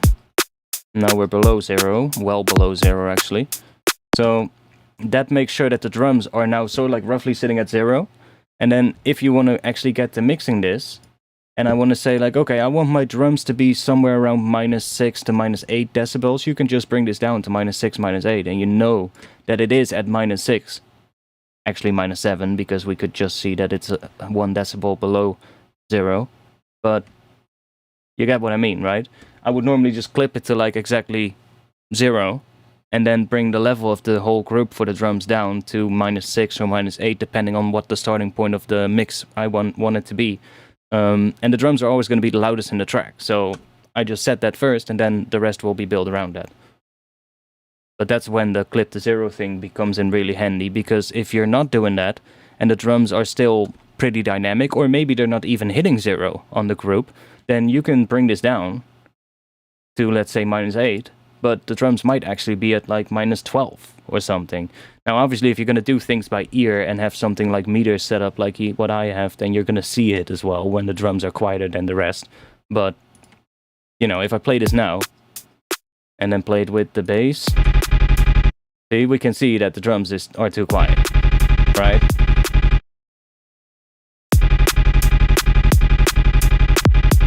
But honestly, I'm not really mixing at the moment because we're just having this run at 0 into the master track, and it's sidechained to this group, so it doesn't matter at all. And then that is just squashing it a little bit further with the limiter here. But if you're actually going to do the final mix, then that would be a pretty helpful thing to do.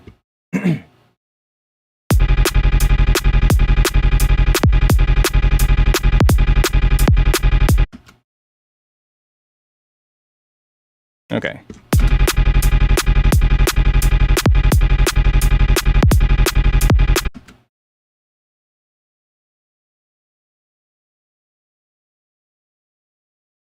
We could do this,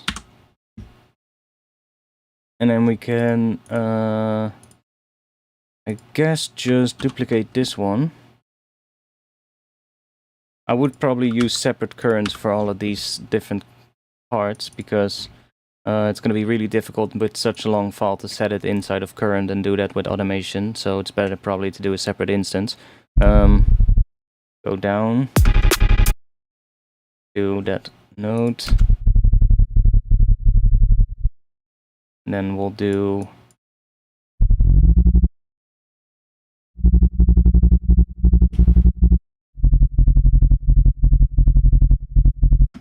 and then in here we can go back into here, and we can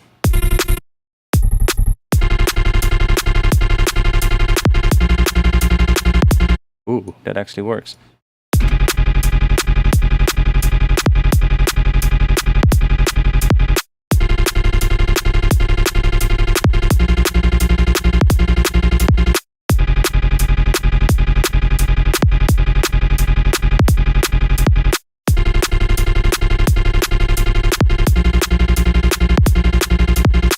And And this way it also makes it easier because now we have the control to EQ them separate. So if this one has less high end than the other one, then we can just add high end to one of the layers and have the other one, so to kind of balance them out, right? Do you always set your sub to roughly -6 below the kick? No. Usually the sub is gonna be like the bass. I don't usually have like a separate sub necessarily because it's most of the time going to be layered with the bass at some point anyway and then grouped together and processed together, so I just see it as the bass usually. And the bass is usually also going to be mostly hitting 0 when it's like at its loudest, of course. And then that will, most of the time when I do the final mixdown, the bass will be like 1 or 2 decibels quieter than the drums. And then just use sidechain to get it out of the way when the drums hit.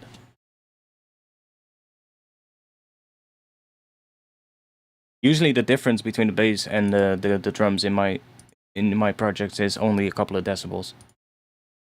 Because the whole bass group usually is like gonna be at its, well, it's gonna be the only thing playing except for the drums, right? There's not really gonna be anything else playing when the bass plays most of the time. Unless you're like seeing the bass as like all kinds of separate layers from like the stuff that you layer on top. But like this, I would just see this thing as the bass. Even though it's technically a bass with a layer on top of it, I would just see it as bass. That whole thing.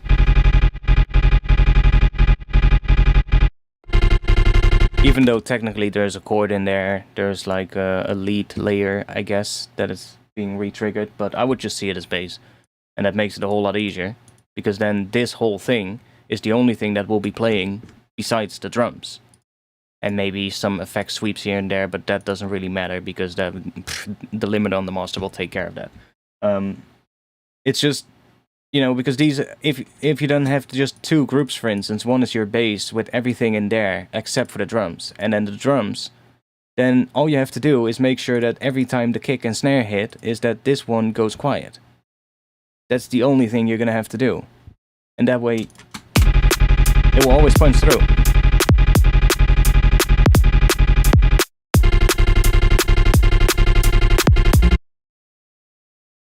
Then we can even maybe duplicate this one.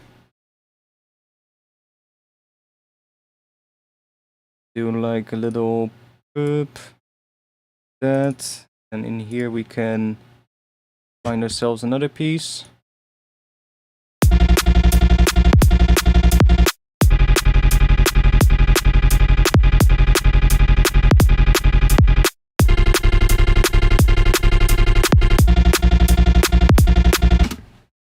Maybe duplicate it again. We can drop this here. Change this last section.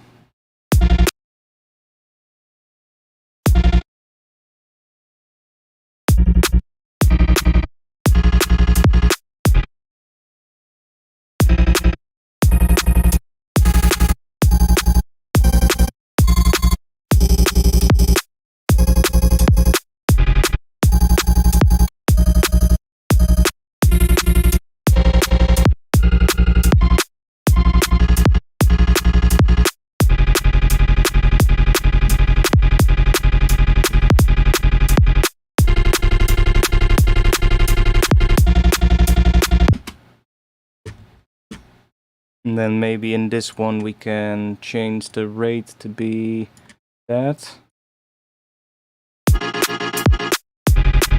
And then we can go into here, we can duplicate this current, and let's just get rid of all of this. And then we'll just put that here, make that the same length, and just bring this down to there.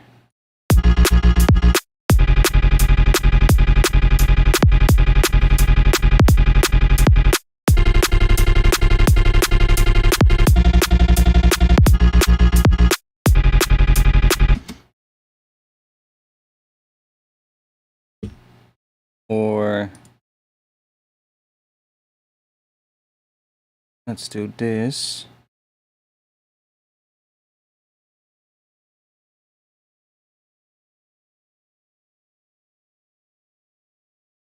8.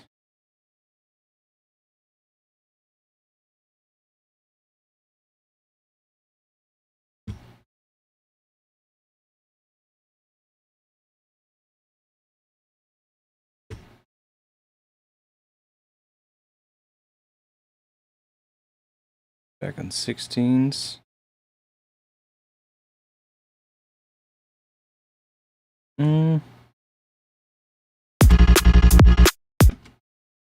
This one. What if we do that?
Keep making more cuts and finding different sections.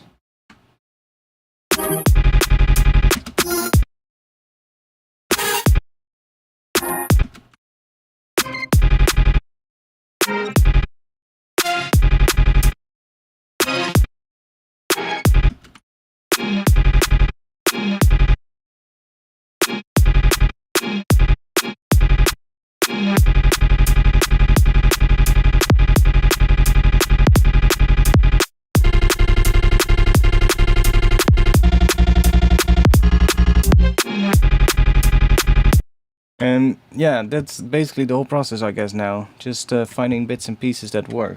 Then from there you can add more stuff, make it an actual tune. So there's a lot of different options we have.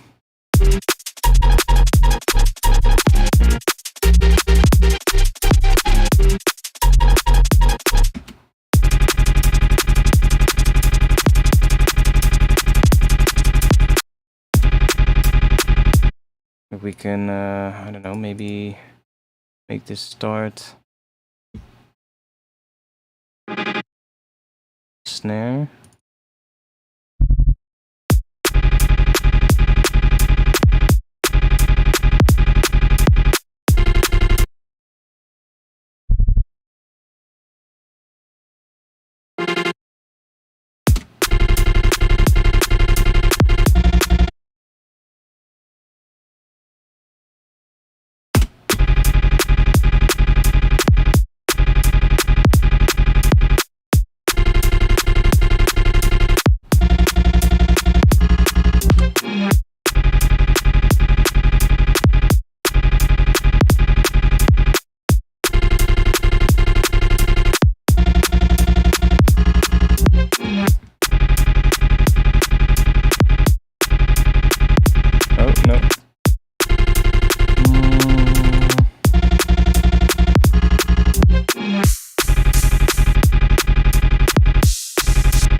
Yeah, a lot of the ones that could work.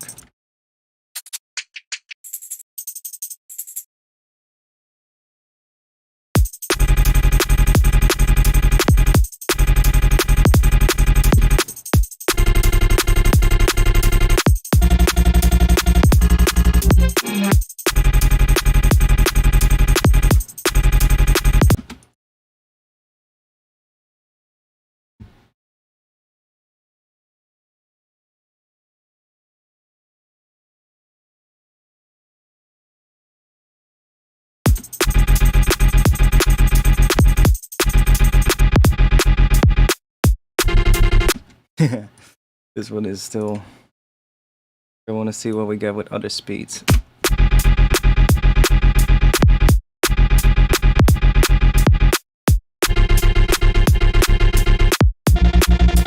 That's also pretty cool.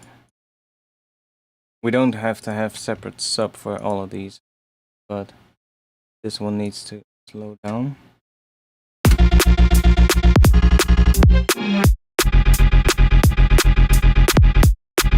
And if like this mid-range one is a little bit too long, then we can also go in here and we can shorten the size a little.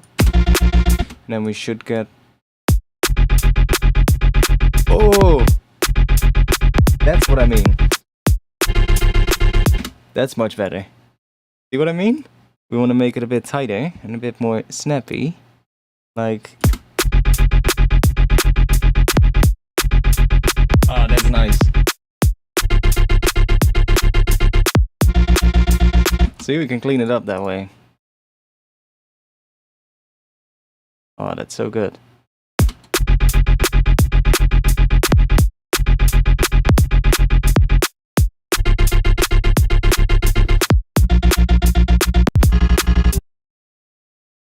Bit short on that one, maybe.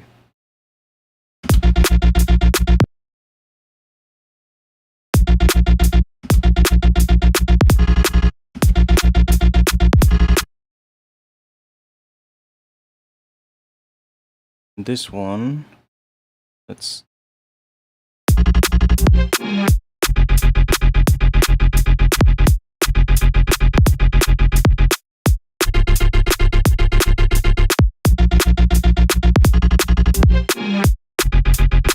That's actually really nice.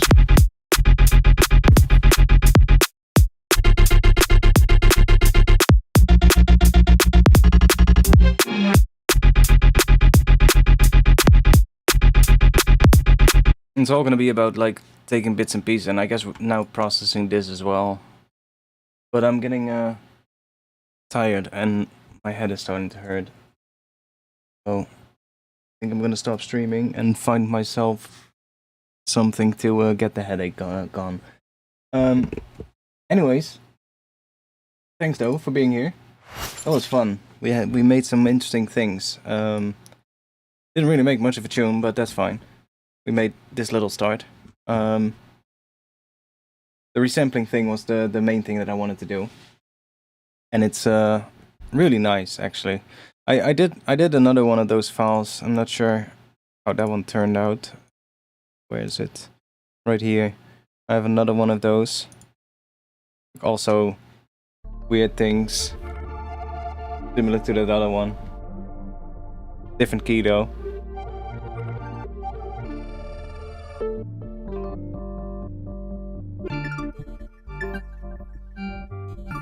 Not as good as the other one that we made. We have this one.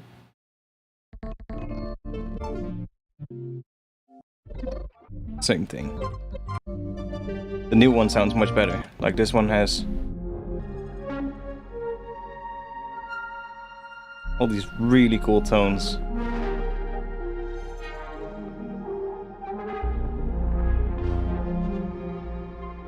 I love the tones in this one. There's definitely going to be a lot of cool stuff for the intro as well.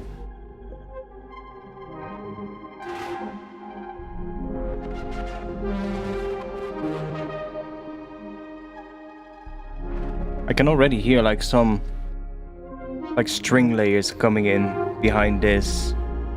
Na, na, na, da, na. Like some string kind of things. It would be sick.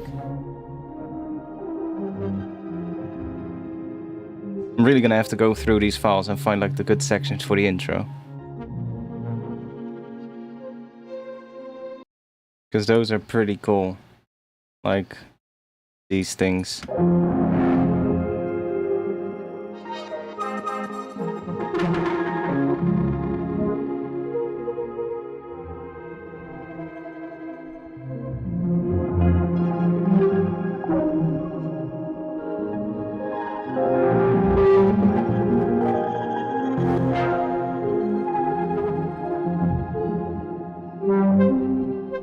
It's all gonna be about finding bits and pieces here and then arranging those in the same sort of like chord progression as what I come up with for a drop.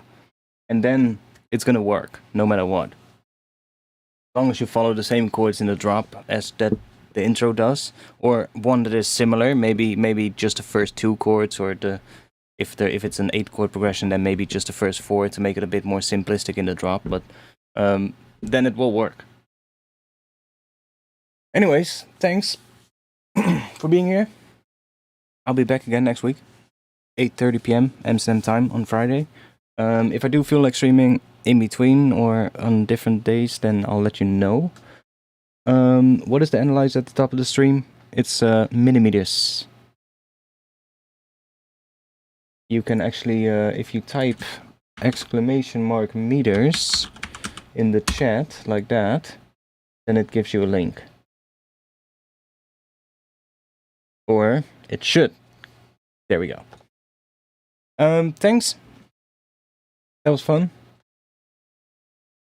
Have you used Vision? Yeah. You mean the Vision 4X plugin? It's on my master by default. So yeah.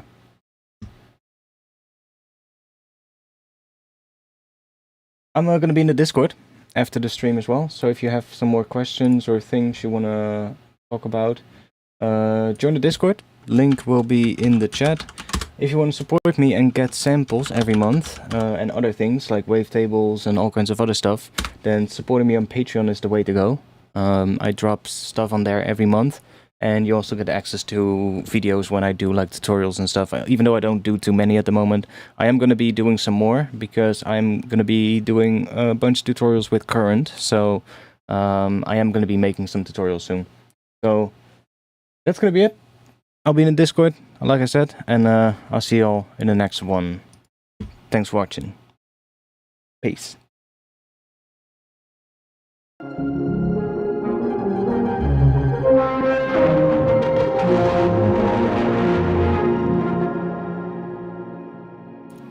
Make peace, not war.